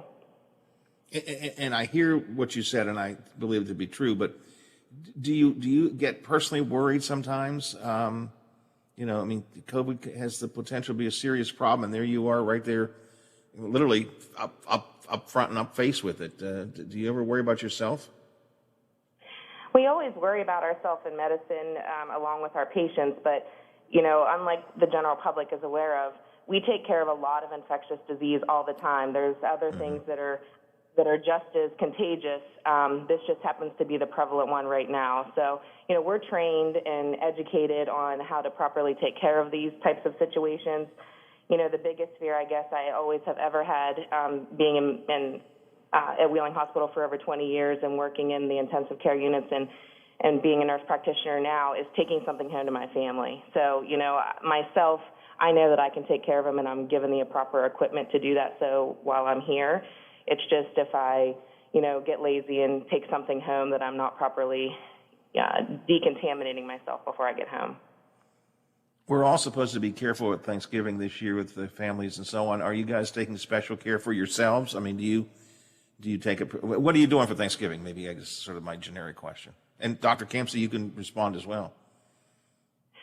For my family, I have a large family, so immediate family is about 20 people. So it's for us, as I had a child that just recently got out of quarantine from being exposed at school. We're going to just do immediate family at our home, just with my immediate family, not even visiting with my parents and extended family. Yeah, Dr. Campsey, before I move off from COVID, do you concur with this idea that we have to be particularly careful this year? And do you want to offer some advice to people about, what they might do tomorrow? Yeah, that's always difficult. I would, limit the Thanksgiving gatherings to immediate family. I think that that's a reasonable approach. I think that if you are going to be exposed to someone at a larger gathering that you decide to go to, then I would use the usual social distancing parameters and, make sure good hand washing. I think that mask wearing is important these days. As we all know, you wear a mask to protect the other person. It doesn't necessarily protect yourself. So it is time to think of others as well. But I think it's just the basics. You got to stick to the basics and then limit your contact with other people. Let me shift gears to the Heart and Vascular Institute, if that's okay with you two. You have a pretty large staff, either on staff or in support of the Heart and Vascular Institute. Is that not correct? Yeah, we're absolutely building upon the previous structure that was in place here at Wheeling. That is the goal of WVU, is to, I usually refer to it as right-sizing the program for the region and our goals. So yeah, there's a number of staff that are already in place, and we're bringing in new folks on top of that. Wheeling Hospital's connection with, right now, under a management agreement and probably at some point under an ownership or a lease agreement with WVU Medicine, that gives you access to a lot of additional things, right? Yeah, really from a service line perspective, our goal, or an institute perspective, if you want to think about it like that, since we call ourselves the Heart and Vascular Institute, our goal here at Wheeling is really to mimic all the services that are being offered at Ruby, and then try to keep all the patients that we can here. Ruby is unable to manage all of the potential transfers that could occur across the state into their hospital. And so our goal within the northern region here, which really encompasses everything down from Parkersburg up to and near Weirton, our goal is to keep it here at Wheeling Hospital and to make Wheeling Hospital the tertiary care hub for the region. You don't need to do a complete checklist, but you give us a sense of the types of services. I don't know if that's the right word to use. The type of services that can be provided from the Heart and Vascular Institute here in Wheeling. We take care of everything from general cardiology, which is kind of management of atrial fibrillation, high blood pressure, high cholesterol, to electrophysiology services where, somebody comes in, they have an abnormal heart rhythm that needs to be managed. We also take care of congestive heart failure patients. We have a very robust structural heart program, certainly for a hospital of this size. I think that we can expand upon that, and we intend to expand upon that. From an interventional perspective, and so that's where people go in to the cath lab and they get stents and so forth, we are able to offer advanced services there as well. We have essentially all the same technologies that Ruby has at their disposal. We have them here, and we intend to continue to build upon that as well. So it's really a whole, very, as you mentioned, a whole laundry list of services that we can provide here. Crystal, I don't know if you have anything to add to that. I just think that the community needs to know that we have provided excellent cardiac care here at Wheeling Hospital for many, many years. And with the collaboration with the Heart and Vascular Institute at WVU, we're only going to be able to expand our outstanding services that we have now and offer new services that we can collaborate with them, bring the specialists to them here, and allow our patients to not be traveling as much, do as much cardiac care and general care here at Wheeling Hospital as possible. I got to tell you, it was almost exactly a year ago that I had some problems and I went in to the ER and was eventually admitted to your hospital. I had AFib and then congestive heart failure, and then they just shocked my heart, and then I had to have the a pacemaker put in. And it's pretty scary stuff when you hear those kinds of words when you're a patient. You want to make sure that people who are doing the work know what they're doing and have good support around them and have a good team to call on. And I have to say, just speaking for myself, I felt pretty comfortable. Well, maybe comfortable wasn't quite the right word. I wasn't comfortable, but right. I felt like care was good, That's great. Yeah, we think it's very important that people feel comfortable with the care that they're receiving in their community. And I think that, the Wheeling Hospital, I've only been in this region, the Wheeling region, doing cardiology for about 3 years now. But, they have a long history of providing great cardiac care to the citizens of the community here. And really that's our goal moving forward, is to try our best to put the right providers in this community, put the right number of providers in this community, and then continue to provide a level of support that allows patients to stay in the community here and be taken care of. And as we continue to build upon that, I think more and more folks will feel comfortable coming to this hospital and staying here for the advanced cardiac services that we're able to provide. With the connection with WVU, you have access now to heart transplantability as well, correct? Yes, we work with the team from WVU, and actually we do a lot of teleconferences with them, and we can closely collaborate with them. And of course, that's not something that we can do here at Wheeling Hospital. It's very specialized, but we have the ability to easily pick up the phone, call our colleagues, and say, we have this referral. We present the cases a lot remotely, and when it's appropriate for a patient to get to that point, we have the ability to do as much as we can here and then send them there for the final steps and then ultimately the transplant. And has that been done? Has WVU Medicine done heart transplants? Yes, they have. I'm not sure the exact number. I think it's around 11 or 12. Every time I look at their website, they've added another one. So they have, and actually they've had some very good outcomes. And if you follow WVU Medicine on social media, you can see a lot of good feedback that they're getting from the local communities. I would like to add also, in terms of the discussion around transplant and congestive heart failure care, I think that that's one certainly one unique aspect that WVU is able to bring to this region. And there's a gentleman at WVU, HVI cardiologist, who runs the advanced transplant program down there, and his name is George Sokos, and there are many people in the community that know George because George grew up here, and so that name sounds familiar. Okay, yeah. He grew up here. He cares a lot about this community and making sure that we're providing the right level of care.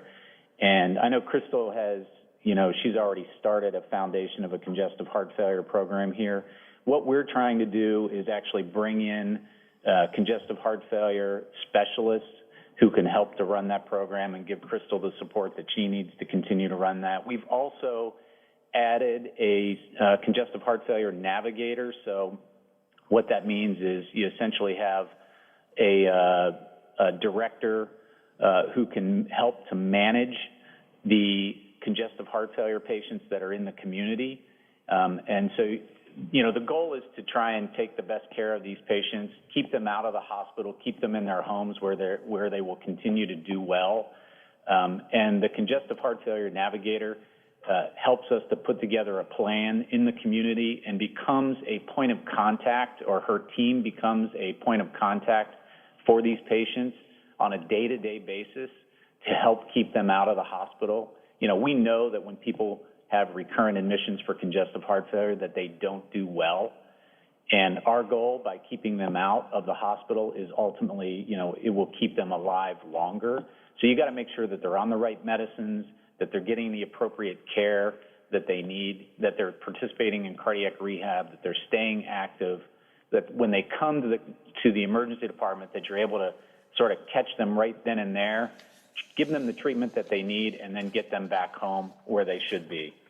And it doesn't stop with our relationship, by the way, with WVU Heart and Vascular Institute. We have, as many people have probably already heard, but WVU has taken over the management of our emergency department, and we think that's had some excellent leadership so far. And then also our critical care unit has been taken over by WVU management.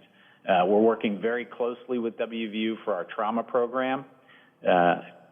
Obviously, Wheeling needs a trauma program here. We're sort of isolated. We're a level 2 trauma center. So we've gotten some great leadership from WVU on that front as well. Folks, I'd like to have more conversation, but you've got patience and I've got to move on. Thank you for joining us today and for doing what you do. I appreciate it. And it's been good talking to both of you. Again, I have some personal feelings about this whole heart thing, so I feel like you guys know what you're doing, and I appreciate that. Have a great day. Have a good Thanksgiving, both of you. Thank you so much. Same to you. All right. 9 o'clock, Watchdog Morning Show. I'm sticking around. I'm not done yet. We'll have the Watchdogs coming up next. The Watchdog is FM 98.1, AM 1600 WKKX Wheeling, FM 97.7, AM 1370 WVLY Moundsville. The ABC News is brought to you by Thomas Auto Centers, Mall Road, St. Clairsville. Get the best deal at Thomas Auto Centers. Last request from Public Health.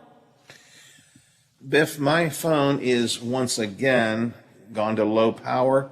I'm going to disconnect for about 5 or 6 minutes and try and juice it up a little bit, and then I'll call you back. All right, thanks. How difficult that is, because this is such a beautiful traditional holiday. But by making that sacrifice, you're going to prevent people from getting infected. Fauci said public health officials do not want to see a holiday surge in cases on top of the surge that's already happening. Karen Travers, ABC News, Washington. ABC News has learned President Trump is considering a trip to Gettysburg, Pennsylvania later today to meet with tornado sirens in the spring and summer, but those sirens sounded last night as a line of severe storms moved in. Kobe Bennett was sitting in his apartment in Arlington. The wind, like 2 seconds, the wind just changed. It got heavy, the window cracked, and I got ready to stand up. The roof just flew off and came in the room on me. He's one of 70 people displaced by the storm that damaged at least 7 buildings in Arlington. Nobody was seriously hurt. Jim Ryan, ABC News, Dallas. And a search of a tractor trailer finding $25 million worth of liquid meth at the U.S. border in Texas recently, but not in the trailer. A drug-sniffing dog found it in the big rig's fuel tanks. The truck impounded and the driver under arrest.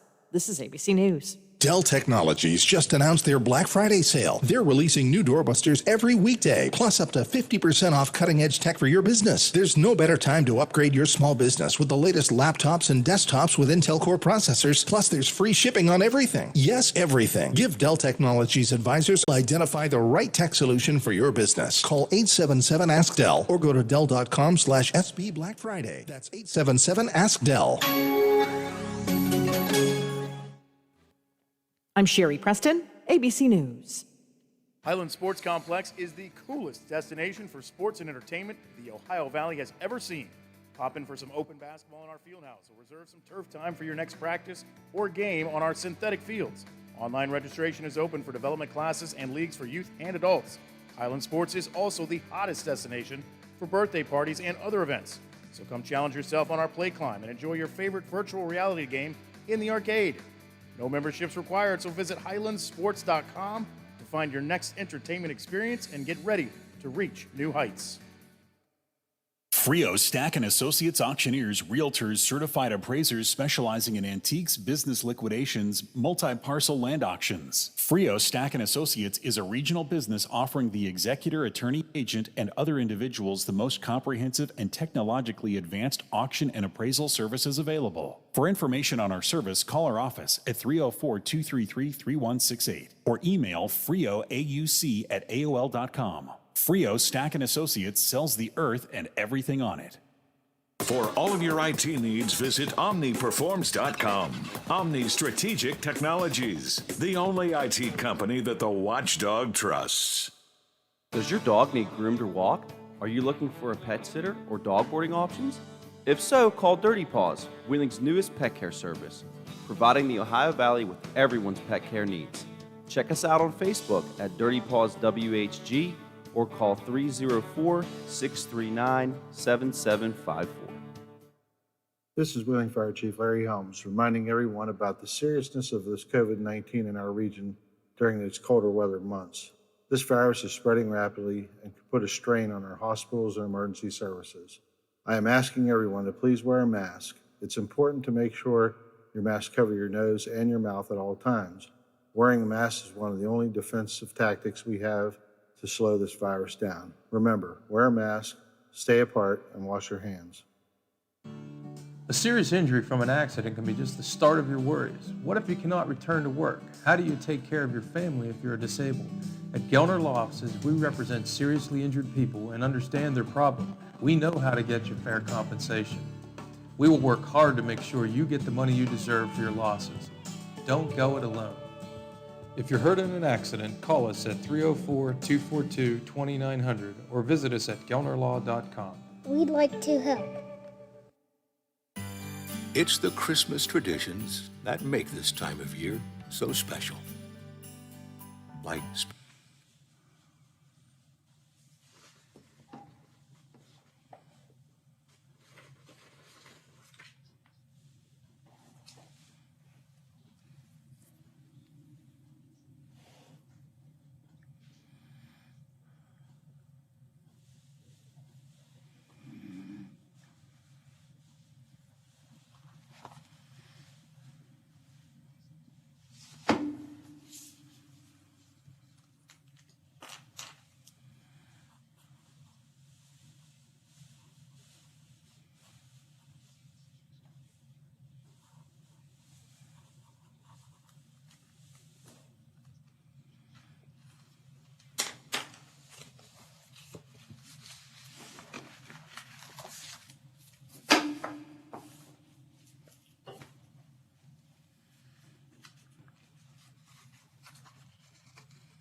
Remember the Wheeling Hospital Urgent Care, right in downtown Wheeling at the Stone Center on Market Plaza. Open 9 a.m. to 9 p.m. every day, the center is ideal if you have a sudden sickness or injury. The doctors and nurses were great, and they also provided x-rays, a pharmacy, and lab draw station. No appointments needed, and convenient parking is nearby. Wheeling Hospital Urgent Care. They'll take good care of you. Throughout the Ohio Valley, back to school is looking different. Each day, parents, teachers, students, coaches, and administrators are finding solutions to situations that are unprecedented. All of us at the Highlands appreciate everything you are doing and are here for the items you need.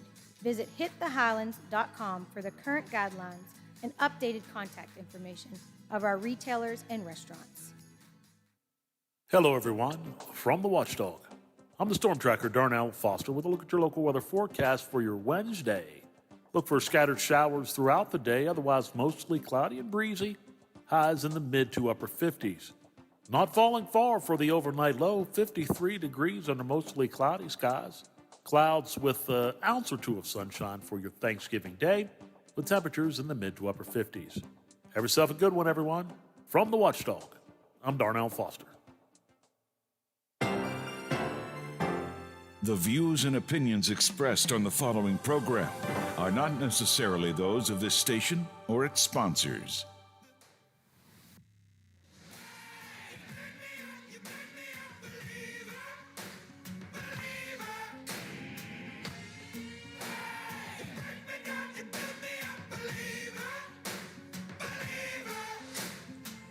Good morning and welcome to the Legislative Watchdogs, the pre-Thanksgiving edition of the show. I'm Howard Monroe, filling in. Rocky and Brent and most of the gang are away today, although Fuzz is there in studio with us. Good morning, Fuzz. Good morning, Howard. How are you doing today? Boy, we're going to have fun, you and me, for an hour, pal. Oh, you know, I got to thinking about that last night when I heard about 140 years worth of crap right here between us. You know that. That's one way to look at it, I guess. I've never thought about it quite that way, but that's one way to look at it. Fuzz, what are your Thanksgiving plans? Anything special? We did have something, you know, family, but it's all been canceled. The younger ones of the family canceled because we still have her mother is with us, and she's 90. She's on her own, does pretty good, but we don't want to get her anywhere close to this.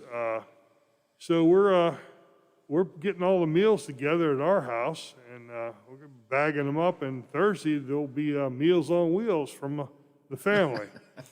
So this is what we're going to do. Things have changed, and we have to live with that. And we'll probably get back to normal here by next Thanksgiving. But right now we have to take it and do what we need to do. Yeah, we're pretty much the same way. The only difference is, I'm guessing maybe Barbara's going to cook your meal, right? Nope. Oh, okay. We're taking a break this year because okay, good. Because we had already decided to do the same thing. We can't have our whole family over. It's too big a group of people, and I'm the one who wants to protect. At 67 years old with heart problems and everything else, nobody wants to get COVID around me, the potential of it. So we were going to have a smaller group to begin with. So we ended up purchasing for the other kids. We're not going to carry them around, but we bought the Bob Evans, turkey dinner family meal for each of the kids so they can have their own Thanksgiving in their own homes, but just can't have everybody in our house. And then we discovered yesterday my oldest son has been exposed to COVID. Hopefully he doesn't have it, but was exposed to it. And so he had a test. Now we got to wait out his test, which means we thought we'd have my son and his daughter-in-law and Teddy here with us, and they're not going to be here either. So it's just going to be my wife and I staring at each other and eating food. Yeah. Just like it is every other day. Well, that's true. But as I told the audience on my show, I bought the big meal, the big one. I got the big one coming. I got the ham and the turkey and the 2 pies and everything. And now it's just going to be my wife and I. And, I'll find something to do with it. Well, we went to Bob Evans, too, and ordered the big meal. And we've got the styrofoam containers, and we're just going to divvy it up and and I'm going to deliver it. We'll deliver it tomorrow morning. So, like I said, the best we can do, and hope and pray that everyone stays healthy. I don't know, Fuzzy, what we're gonna do yet. Probably go to Mom's at some point, and then So, I mean, everybody wants to have their family meal, family Thanksgiving, big gatherings, but this is not the year to do that. Just be smart, people. Be smart. COVID is all around us. I mean, Fuzz, I'm amazed at how many people I know now. I mean, I'm turning around left and right, and I'm seeing people that I know. A good friend yesterday told me he's in quarantine. As I mentioned, my son is in quarantine. Doesn't have it. I want to be clear about that. And that's the second member of my family that has had to go into quarantine because they were exposed. It's just everywhere. It's all around us anymore. Yes, it is. We know a close friend that is positive, quarantined with, they're in quarantine. Their health they've got some issues with their sinuses and coughing, headaches, but nothing severe like some of the cases. So they're at home, they're trying to get better. Hopefully they will soon. But it's got their whole family quarantined too because they didn't know it. So this is another thing in life. Get used to it. This is the world we live in right now. Exactly. Let's talk politics. I want to stay at the state level just for a minute or two here, Fuzz. The governor had sort of a loss and a win this past week. He won in a court ruling on the mask mandate, lost in a court ruling, or maybe loss isn't the right word, but did not win in a residency hearing. It looks as if the governor's executive authority is being upheld quite a good bit by the courts. There have been at least three, maybe four, at least three circuit courts and now two federal rulings that have said that the governor justice does have executive authority and is properly using it. Do you agree with that? I have yes and no. I got to sit on a fence on this one. It's like, with the health issues and the coronavirus and everything, he does need to lead the state. There is leadership there that he has to provide to steer the state in the right direction. Now, some things I disagree with is the one major thing is sitting on all that corona money we've gotten from the federal government, and my representative does not get a say in how that money is spent. Any of my representatives. This is all his money to do with what he wants, $1.25 billion. Now, of which a large percentage is still being held. Yes. And not being spent just yet. It's just being held. I don't know where it is held in reserve, ready for something, I guess. It's like $800 million is still there.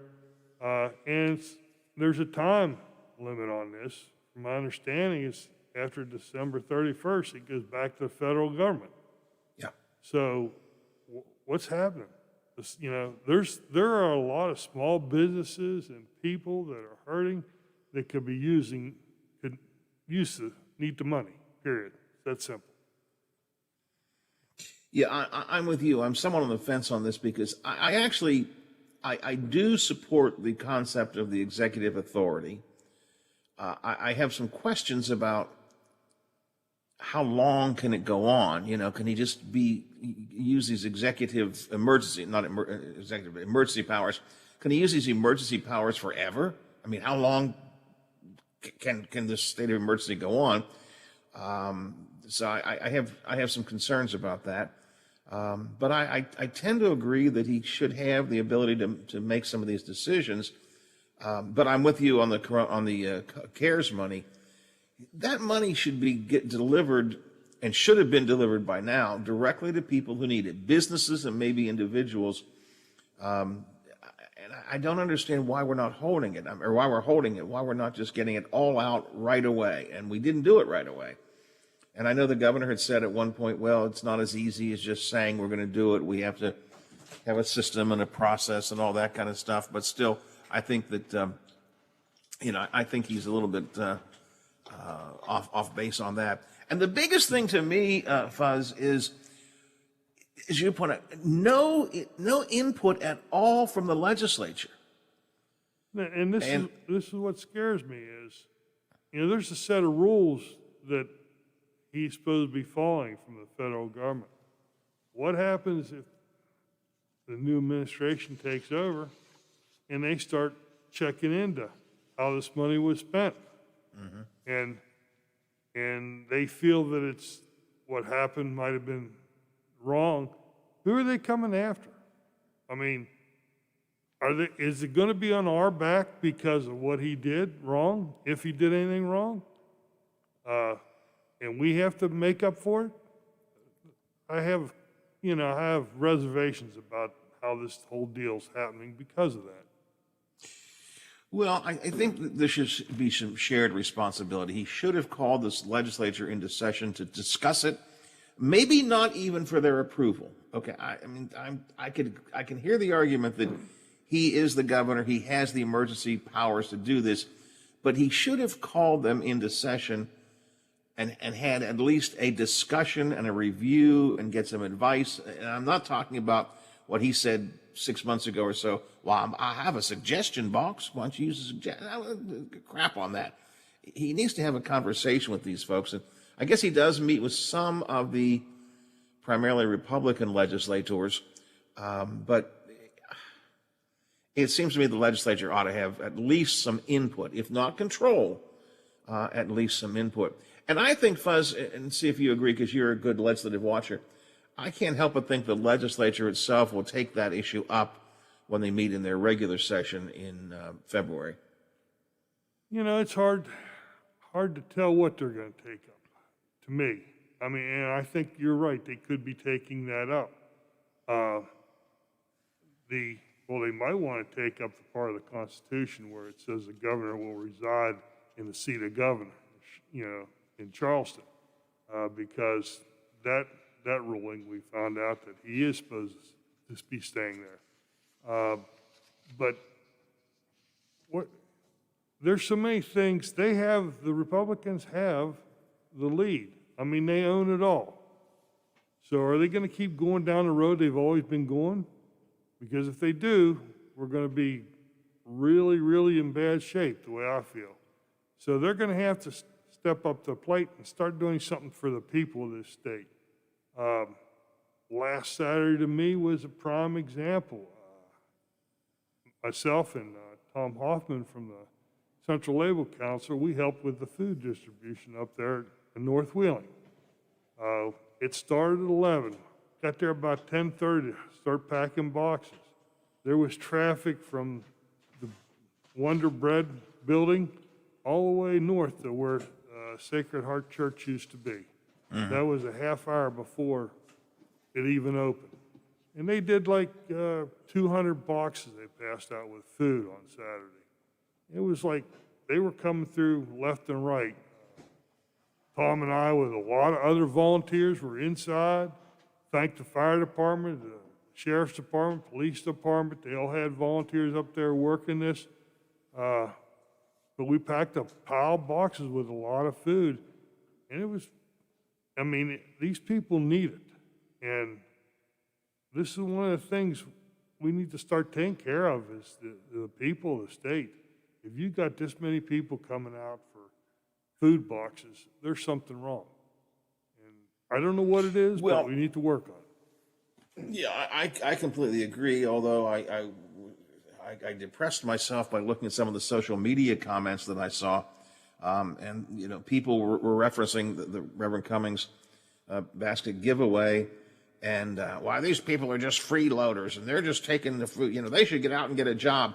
And that's the philosophy that Republican leadership has. It's not, if you aren't able to fend for yourself, it's because you're not pulling yourself up by your bootstraps. You're not doing enough work to make yourself better. And I think the problem in this state, Fuzz, is that there are people who can't pull themselves up by their own bootstraps. There are people who can't do any better because their circumstances have them beaten down so badly. And I don't mean mentally and psychologically. I mean, literally, they're working 4 jobs and they're trying to earn enough income to literally feed the family if they can. And the idea that somehow they're going to go out and become, entrepreneurs or change their jobs, just to me is ridiculous. And you're right, there's a mindset. And I worry what's going to happen now. We have a super majority in both the House and the Senate of Republicans. And I want to quickly say, by the way, I don't begrudge all Republicans. I think that many of them are good, well-meaning and caring people.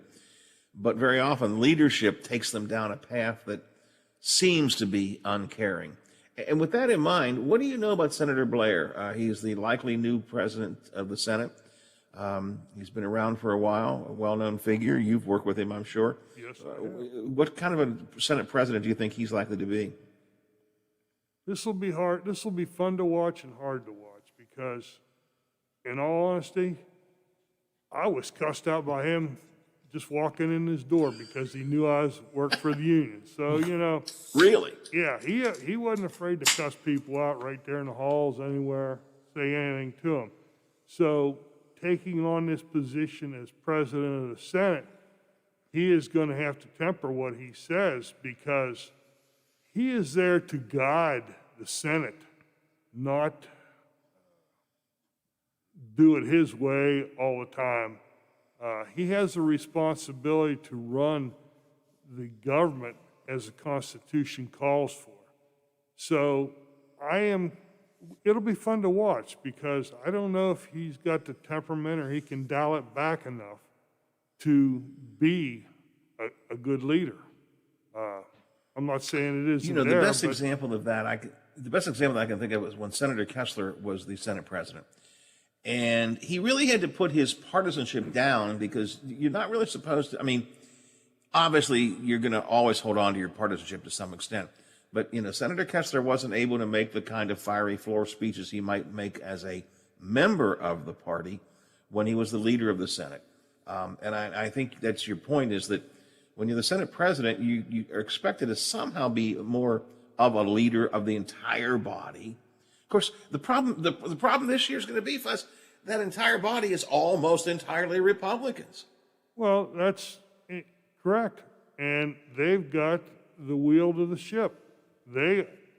So if this train wrecks, don't blame Obama or Nancy Pelosi or any of the Democrats or whatever.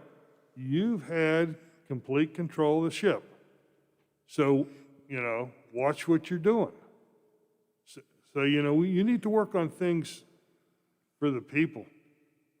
We've given stuff away for years. Both sides have done it to corporate America, out-of-state groups. They get tax breaks, and a lot of us feel that it's still going to go on even at a faster pace. I hope to be proven wrong on that, but it scares me with the power they have and what corporations want. Well, if history is any experience, the efforts that we made once again to support the corporations, to offer business tax cuts, not tax cuts for you and me, the average person, but business tax cuts, with the belief that somehow that's going to, the old trickle-down theory, which I always call pee down your leg theory, because that's about all that comes down. But I think if history is any guide, and it usually is, we can look for some difficult times there. The thing I wonder about, Fuzz, and again, with your thoughts on the legislature and knowing the people who are in it and knowing Senator Blair in particular, are they going to try to resurrect some of these right-wing social, cultural issues? It's one thing to talk about tax cuts, and I guess we can have that debate and that discussion, but it's something else to get into all of these right-wing social issues that tend to be ALEC organized and so on. Do you think that we'll see more of that this time around? I'd say there's a good possibility. You'll see the anti-abortion bills come up again. We have them every year. There'll probably be Second Amendment groups that'll be pushing for something to make sure that the state, to make sure the state says we're a Second Amendment state, period. But we all are. We've all live under the Constitution. You don't need to make another rule about it, as far as I'm concerned. There'll be a lot of those issues. I can see them going after the gay community, the trans community, doing discrimination moves. Because we had it before, they were, when they had less power, you know what I'm saying? So I'm afraid that this state could be going backwards quite a bit in the next year or two. Yeah, that worries me a lot. Fuzz, before we break and before we leave the governor for a second, I mentioned he had a success and a loss, and you alluded to this. So the success was Chuck Chambers, federal judge. Chambers supported the mask mandate, supported in general his executive authority, and that's following several other court rulings that have been in support of the governor on those issues. He did, however, have some problems, as you pointed out, with the residency issue. Case brought by Isaac Spinagle, the delegate from former delegate, I guess, or will be soon a former delegate, but brought on a personal level, not as a member of the House of Delegates, that the governor's required to live at the governor's mansion. And the governor's attorneys have basically said, well, you really can't define what reside is, and we live in a world where he can go different places and work from the Greenbrier and place else if he wants to. And the judge basically, the Supreme Court basically said, no, that's not the case. We can define what it means to reside, and the Constitution is pretty clear. You've got to reside there. Yes, and I think, well, basically, in my opinion, the Supreme Court had to go down that path and say about residency because it is in the Constitution. It's explicitly stated in there that you have to reside in the seat of government. So if they went the other way, that means they're going against the Constitution in my eyes. So I'm just saying they followed the Constitution, the laws of the state. And I have been saying all along, the governor's attorneys keep arguing, well, who knows what it means to reside? Well, everybody knows what it means to reside. And the Supreme Court basically has said that. I think Evan Jenkins, Justice Jenkins, specifically said it means you have to have your home base in Charleston. Now, doesn't mean you have to go to the governor's mansion. It's available to you. But as I said to somebody yesterday, I guess he could sleep in his office if he wants to, but you've got to actually have your home base, not be the Greenbrier, but be in Charleston. And I don't see any way the governor can prevent that from happening. Now, you said you think that maybe the legislature will take that issue up, that they have to have a constitutional amendment to change that. And I'm not even sure that's not a bad idea, actually, Fuzz, because it is true in this. I mean, here I am. I'm broadcasting from home right now. Exactly. The world's a changing world. There's no doubt about it. And so the governor's argument that he doesn't have to be in Charleston to run the government, maybe that's true. I think he needs to be there during the session and during critical times. But regardless of whether he needs to be or not, the Constitution is clear. I mean, it's unequivocal that he must reside at the seat of government. So, again, one win on the mask mandate and the executive orders, and one loss, or at least a potential loss, on this residency case. Fuzz, let's do a break, and when we come back, I want to talk about some things on the national scene.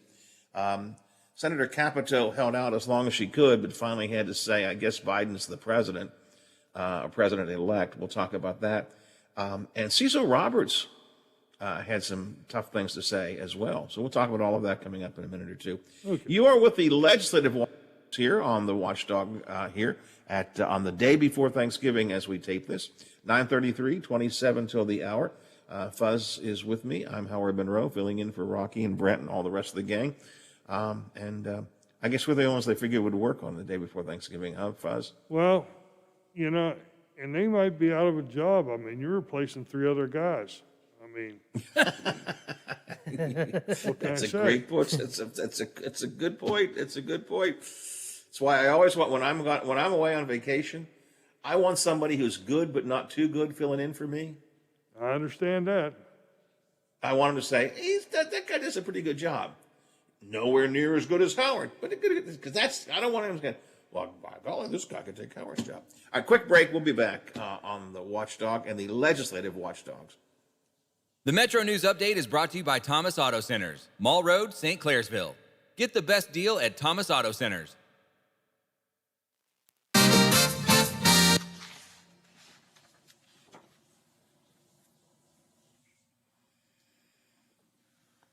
Yep, I'm here.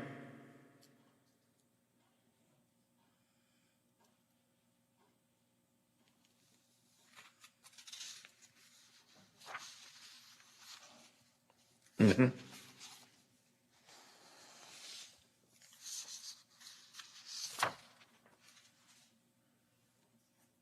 Yeah.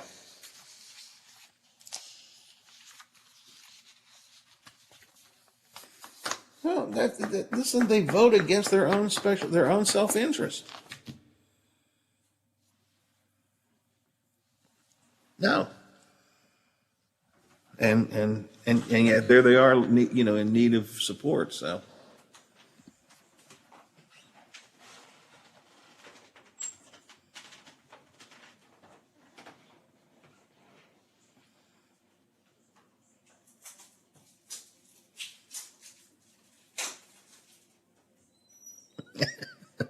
That is a good point. That's a great point, actually. Yeah.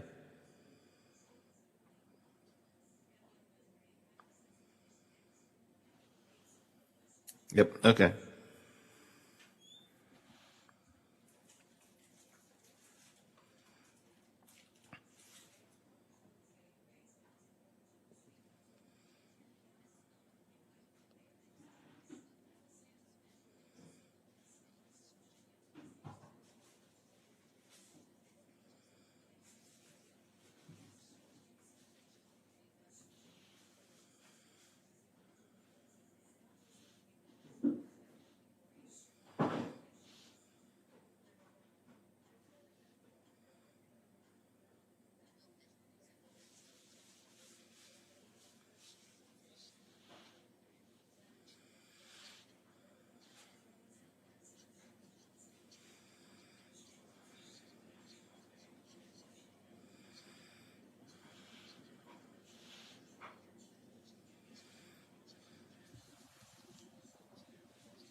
Excuse me.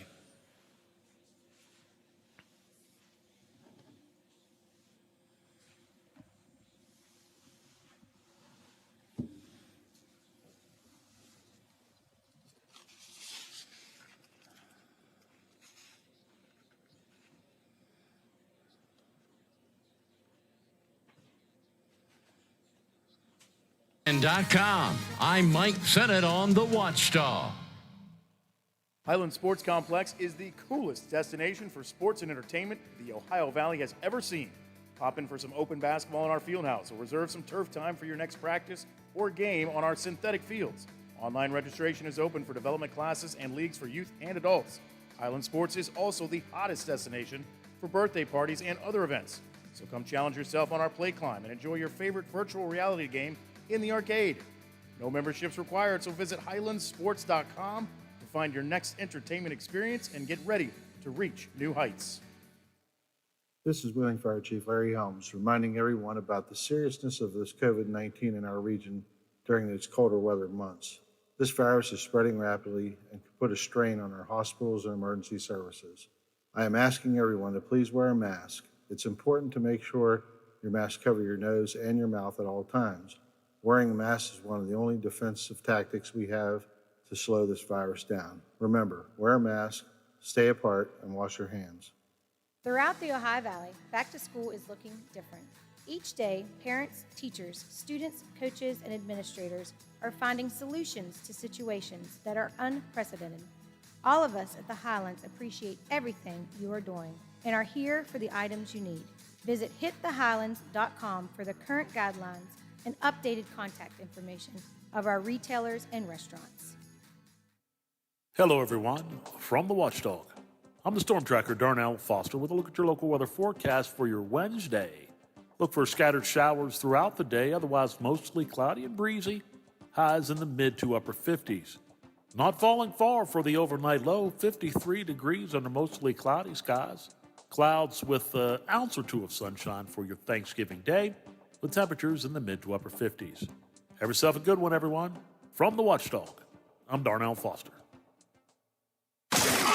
Mountaineer Nation, this is Coach Neil Brown reminding you to stay tuned for the best coverage of West Virginia football every game day.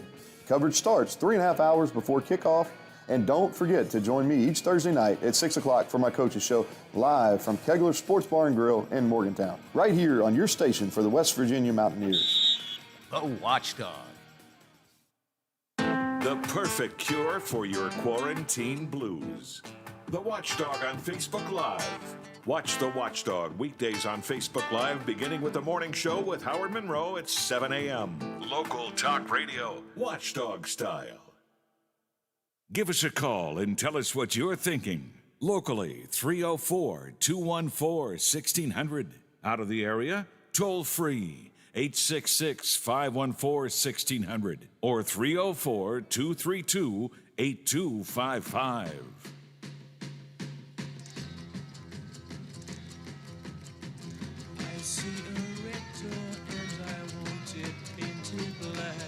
This is the Legislative Watchdogs. I'm Howard Monroe, filling in while Rocky and Brett and the gang are away today. Fuzz LaRue is with me. The two of us are holding down the fort for the other guys this morning. Let's turn our attention, Fuzz, to some of the national scene, in particular the presidential election, the presidential transition. At least a couple of our Republican our Republican leaders in the federal government in West Virginia have now accepted the reality that Joe Biden is the president-elect. Shelley Moore Capito, Senator Capito, had resisted saying that for quite some time, but she did this week say that she believes that President Donald Trump has been unsuccessful in changing the results, and therefore that it is likely to be President-elect Biden. So she's going to encourage an orderly transition. Says she doesn't necessarily agree with Biden, but she'll go with it. But at least it took a while, but she's come around to saying that it's time to move forward. I see this morning Dave McKinley also says somewhat the same thing. Congressman McKinley from our local area says President Trump has rightly exposed some problems with the process of voting and counting votes and is well within his right to challenge irregularities. However, McKinley says, it does not appear that the results of the election will change. It's important there be an orderly transition in the coming weeks and months. I support President Trump's decision to allow the GSA to assist in this transition. Now, the other two members of Congress, Alex Mooney and Carol Miller, are still saying that they think Trump should fight this out. I guess for us people, I mean, even Republicans now are coming to the realization that Donald Trump is a lame duck, right? It's, I always have this saying, you can't fix the problem till you acknowledge reality. And the reality is that Biden got all electoral votes. He got the popular vote. He will be the next president.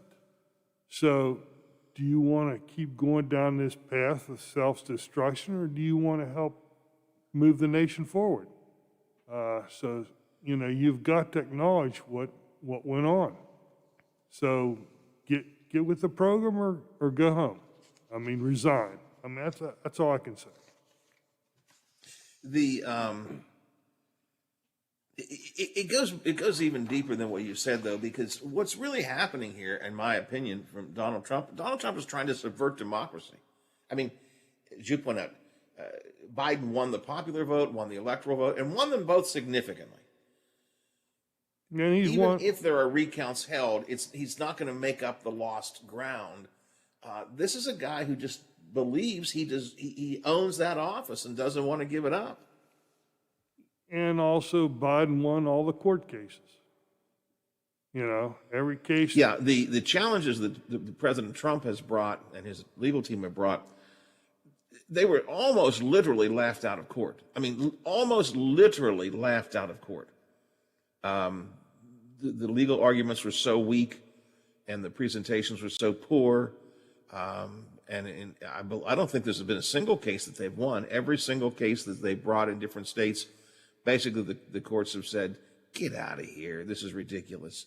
And the biggest thing is they've never provided any evidence. They've always had a story, but no evidence to back it up.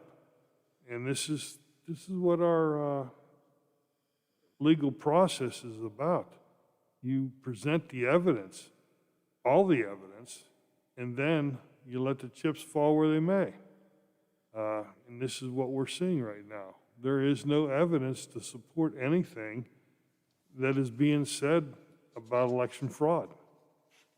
So get on with it.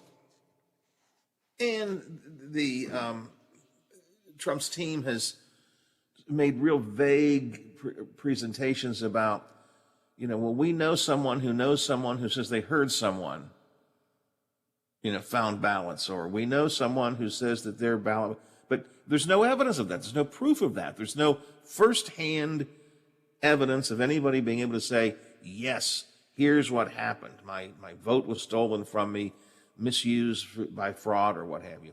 It's just an effort to try and keep Trump in office. And but fellas, let's be clear. Those of us who think that we're glad he's gone, he ain't going to be gone. Trump is going to be around both as a player over the next several years, one way or another.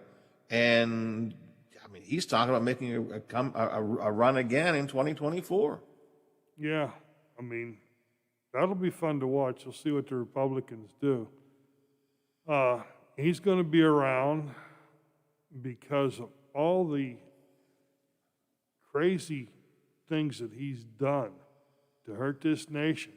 It's going to take, in my opinion, it's going to take quite a while for President-elect Biden to straighten out, to get us on a smoother course and return to, being in the world stage.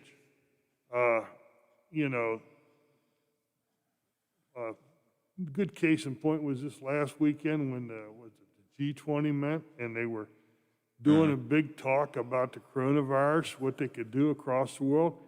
He goes out and plays golf at his golf course. He's golfing. So that tells me he's not really worried about the people in the United States or anybody but himself. And we need to get away from that. Up until the election, he at least made noises about caring about COVID and claimed he was doing some things, and the things he was doing were kind of ridiculous, but at least he at least kept talking about it. The truth of the matter is, after the election, he just gave up.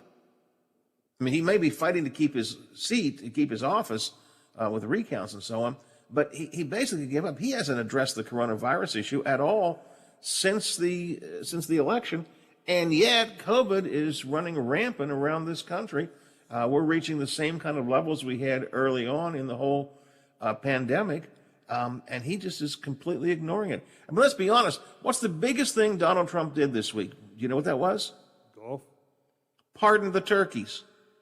Okay. Well, he hasn't pardoned Flynn yet. The week's not over. But the week's not over. Apparently he's thinking about doing that as well. Which brings to the question, do you think he'd pardon himself? I don't know all the legal ramifications of that. I do know the state of New York is sitting on a whole bunch of stuff they might charge him with on taxes and everything like that. I don't know if he can pre-pardon himself or not. Yeah, that's way beyond me when it comes to the Constitution and legal stuff. I don't put it past him. He'll write himself a blank pardon. Hey, here it is. This is for me and my family on the way out. So, God save us on that. There is a memo that was written back during the Nixon days that says you can't do that. However, that's never been challenged. It could be challenged, and it could be that he has that power. Donald Trump is an unusual situation compared to even to Richard Nixon. Nixon left in disgrace, and Nixon maybe could have been charged with some crimes, abuse of power, and so on, but nothing like what Donald Trump is facing. I mean, Trump is, you point out, the New York Attorney General and others in New York State are looking into allegations of criminal activity against he and his family. And that's true in other places around the country as well. And I wouldn't be surprised if our own Justice Department doesn't begin to look into things once the reins of power change in the Justice Department. I mean, Donald Trump is literally facing the possibility of being in jail. No wonder he's scrambling to hold on. I mean, he has the distinct possibility of being in jail. Add to that, Fuzz, he's also facing gigantic debt that's coming due. Well, he made the debt for himself. While he's president, those folks are going to kind of let it go. But once he's president, they're going to come after him. Yeah, when he's president, they can make deals and get money off of him. But now when he's out of the presidency, he's on his own. What's going to happen? I mean, I look for a lot of that stuff to be sold off just to pay the money that's owed. Who knows what all's... The way they got their tentacles tied in everything all over the world, in my opinion, is like there'd be a whole bunch of people watching them once they're out of the White House. And if I'm part of the Trump family or some of their closest allies, you'd have to be living with your head on a swivel because somebody might be coming after you. So I think a more realistic, I don't think Trump, even if he tries to pardon himself, I don't think that would hold up. I don't think he could. But a more realistic possibility would be that shortly before Inauguration Day, he resigns, Mike Pence becomes president, then Pence could give him a pardon and could give him a free, Gerald Ford gave Richard Nixon a full and complete pardon for all crimes he may have committed or will commit. So Nixon got away free because Ford wanted to heal the country. I don't think Biden will take that approach. So somebody's have to do it before Biden gets into office. There's a different set of crimes, too. Nixon's was what I would call mainly had to do with the election and federal crimes. Political crimes. Political yeah, right. crimes.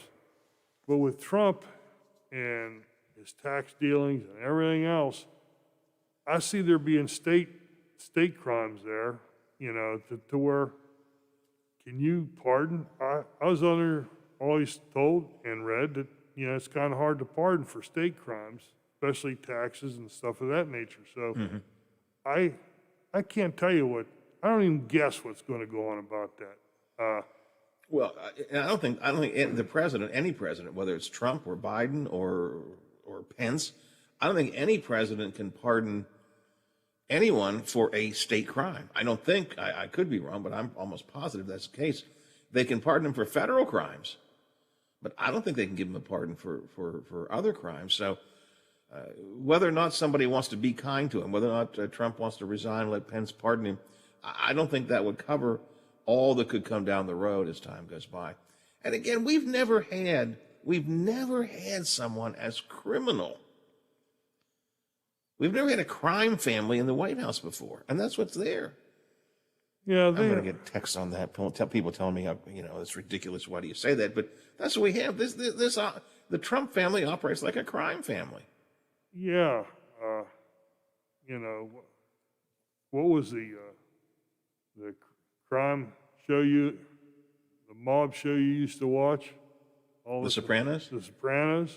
I mean, yeah, there it is. I mean, you've got, it's proven that they had the charity for the cancer kids in New York that they took the money off of to put in their pocket. You can go down through all these things.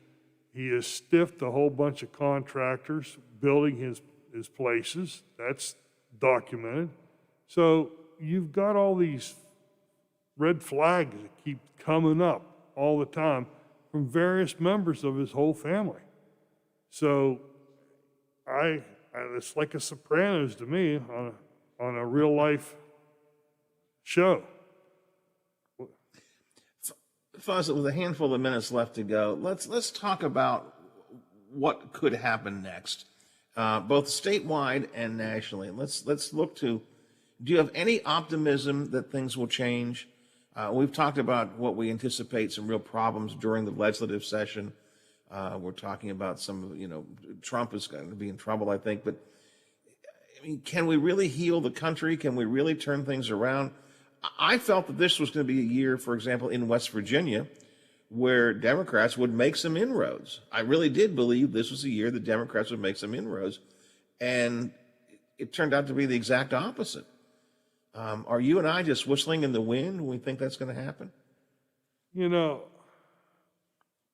I go, a lot of the Democrats, a lot of them, to me, don't connect with the young people that are voting, because after working with the younger people, apprentices in my local, I found out a few of the things number one on their list is fix the roads, number two is health care and education, number three is we need to get more taxes off the gas industry. How about family maternity leave, student loans? These are from the young people. This is their issues. And I don't think the Democratic Party on a whole is in line with a lot of the young people's issues. So they are losing a lot of the votes there that went to Stephen Smith and his candidates or Bernie Sanders and his candidates. So if the Democratic Party wants to really take over and do something better in the future, they got to change to what they're looking at and what they're thinking. West Virginia's been a corporate colony for 150 years. We've always been giving everything away. And our people we should be one of the richest states in the nation with all the resources we have taken from this state, but we're not. So leadership has been lacking for 150 years. I don't know what it's going to take to get us on the right road. A lot of times it takes a lot of pain and death to get people to think straight with clarity. So I'm hoping it doesn't get that far, but I don't know, Howard. It's hard for me to fathom what's going to happen in the future. I can see with Biden that the Republicans will be just like, well, Mitch's YouTube video when Obama was first elected. He says, "I'm here to make sure he's only a one-term president." That's not the way to run a country or a state. You have to work for the people. The foundation of this country, and each state, are the people. You have got to take care of the foundation, or no matter what kind of new roof you put on or paint on the house, it's going to cave in. And we're not taking care of the people as far as I'm concerned. So you gave me a sort of a real brief overview. What do you think the West Virginia Democratic Party needs to do to turn things around? This was a disaster for them. Is it to become more liberal, to go more to the progressive side of things? Is it to buy in more of the Stephen Smith approach? Or is there something else? What does the Democratic, and by the way, coming up on Talk Line in a handful of minutes, Sean Fluharty is going to talk about this with Hoppy Kirchhoff today. But what should the party do? They've got to change their way of thinking and to become progressive and for the people, the working people. The Democratic Party does not fight enough for the working people as far as I'm concerned. And this is one of the reasons they lose. The young people, a lot of them don't like what the Republicans are doing, but they don't see the Democrats doing anything to fight against what the Republicans are doing. So hence you have a lot of young people that are independent. So this is where the Democratic Party is. They're losing people who become independent. Remember our roots, which the roots of the Democratic Party in general, and in West Virginia in particular, came from support for the working men and women of this country and of the state. And if we remember our roots and get back to that, maybe that's the beginning of turning things around. I don't know. Hey, Fuzz, we're out of time. Thanks for being with us today. I appreciate it. I think we managed to get through. Oh, 140 years is nothing, buddy. Two old men who need to retire. That's what I think people are saying. But nonetheless. Yeah. There's an era I'm never going to get back. Have yourself a happy Thanksgiving, a great Yes. Thanksgiving. Brother Biff, enjoy You your too. Thanksgiving, my friend. You too, and we'll talk next week. Yeah, I'll be off for a few days. You will all be off for a couple of days, and then Monday I'm off. I'm taking the day off. You're in on Monday, yes? Yes, I'll be in Monday with Paul Harris. That should be kind of fun, though. Paul's a good fill-in host. I like. He's got a real full-time gig, so I don't worry about him wanting my gig. No, I think you're okay there. But he does a really good job. So next couple of days, we've got sports programming on 1600 and a variety of special shows, including an ABC Thanksgiving special on WVLY. And then Monday, Paul Harris filling in for me, and I'll be with you on Tuesday. Biff back on Monday. Y'all have a happy Thanksgiving. For God's sake, wear your mask, social distance, stay safe. Don't bring the whole party in. But still, have some Thanksgiving turkey and enjoy it. See y'all.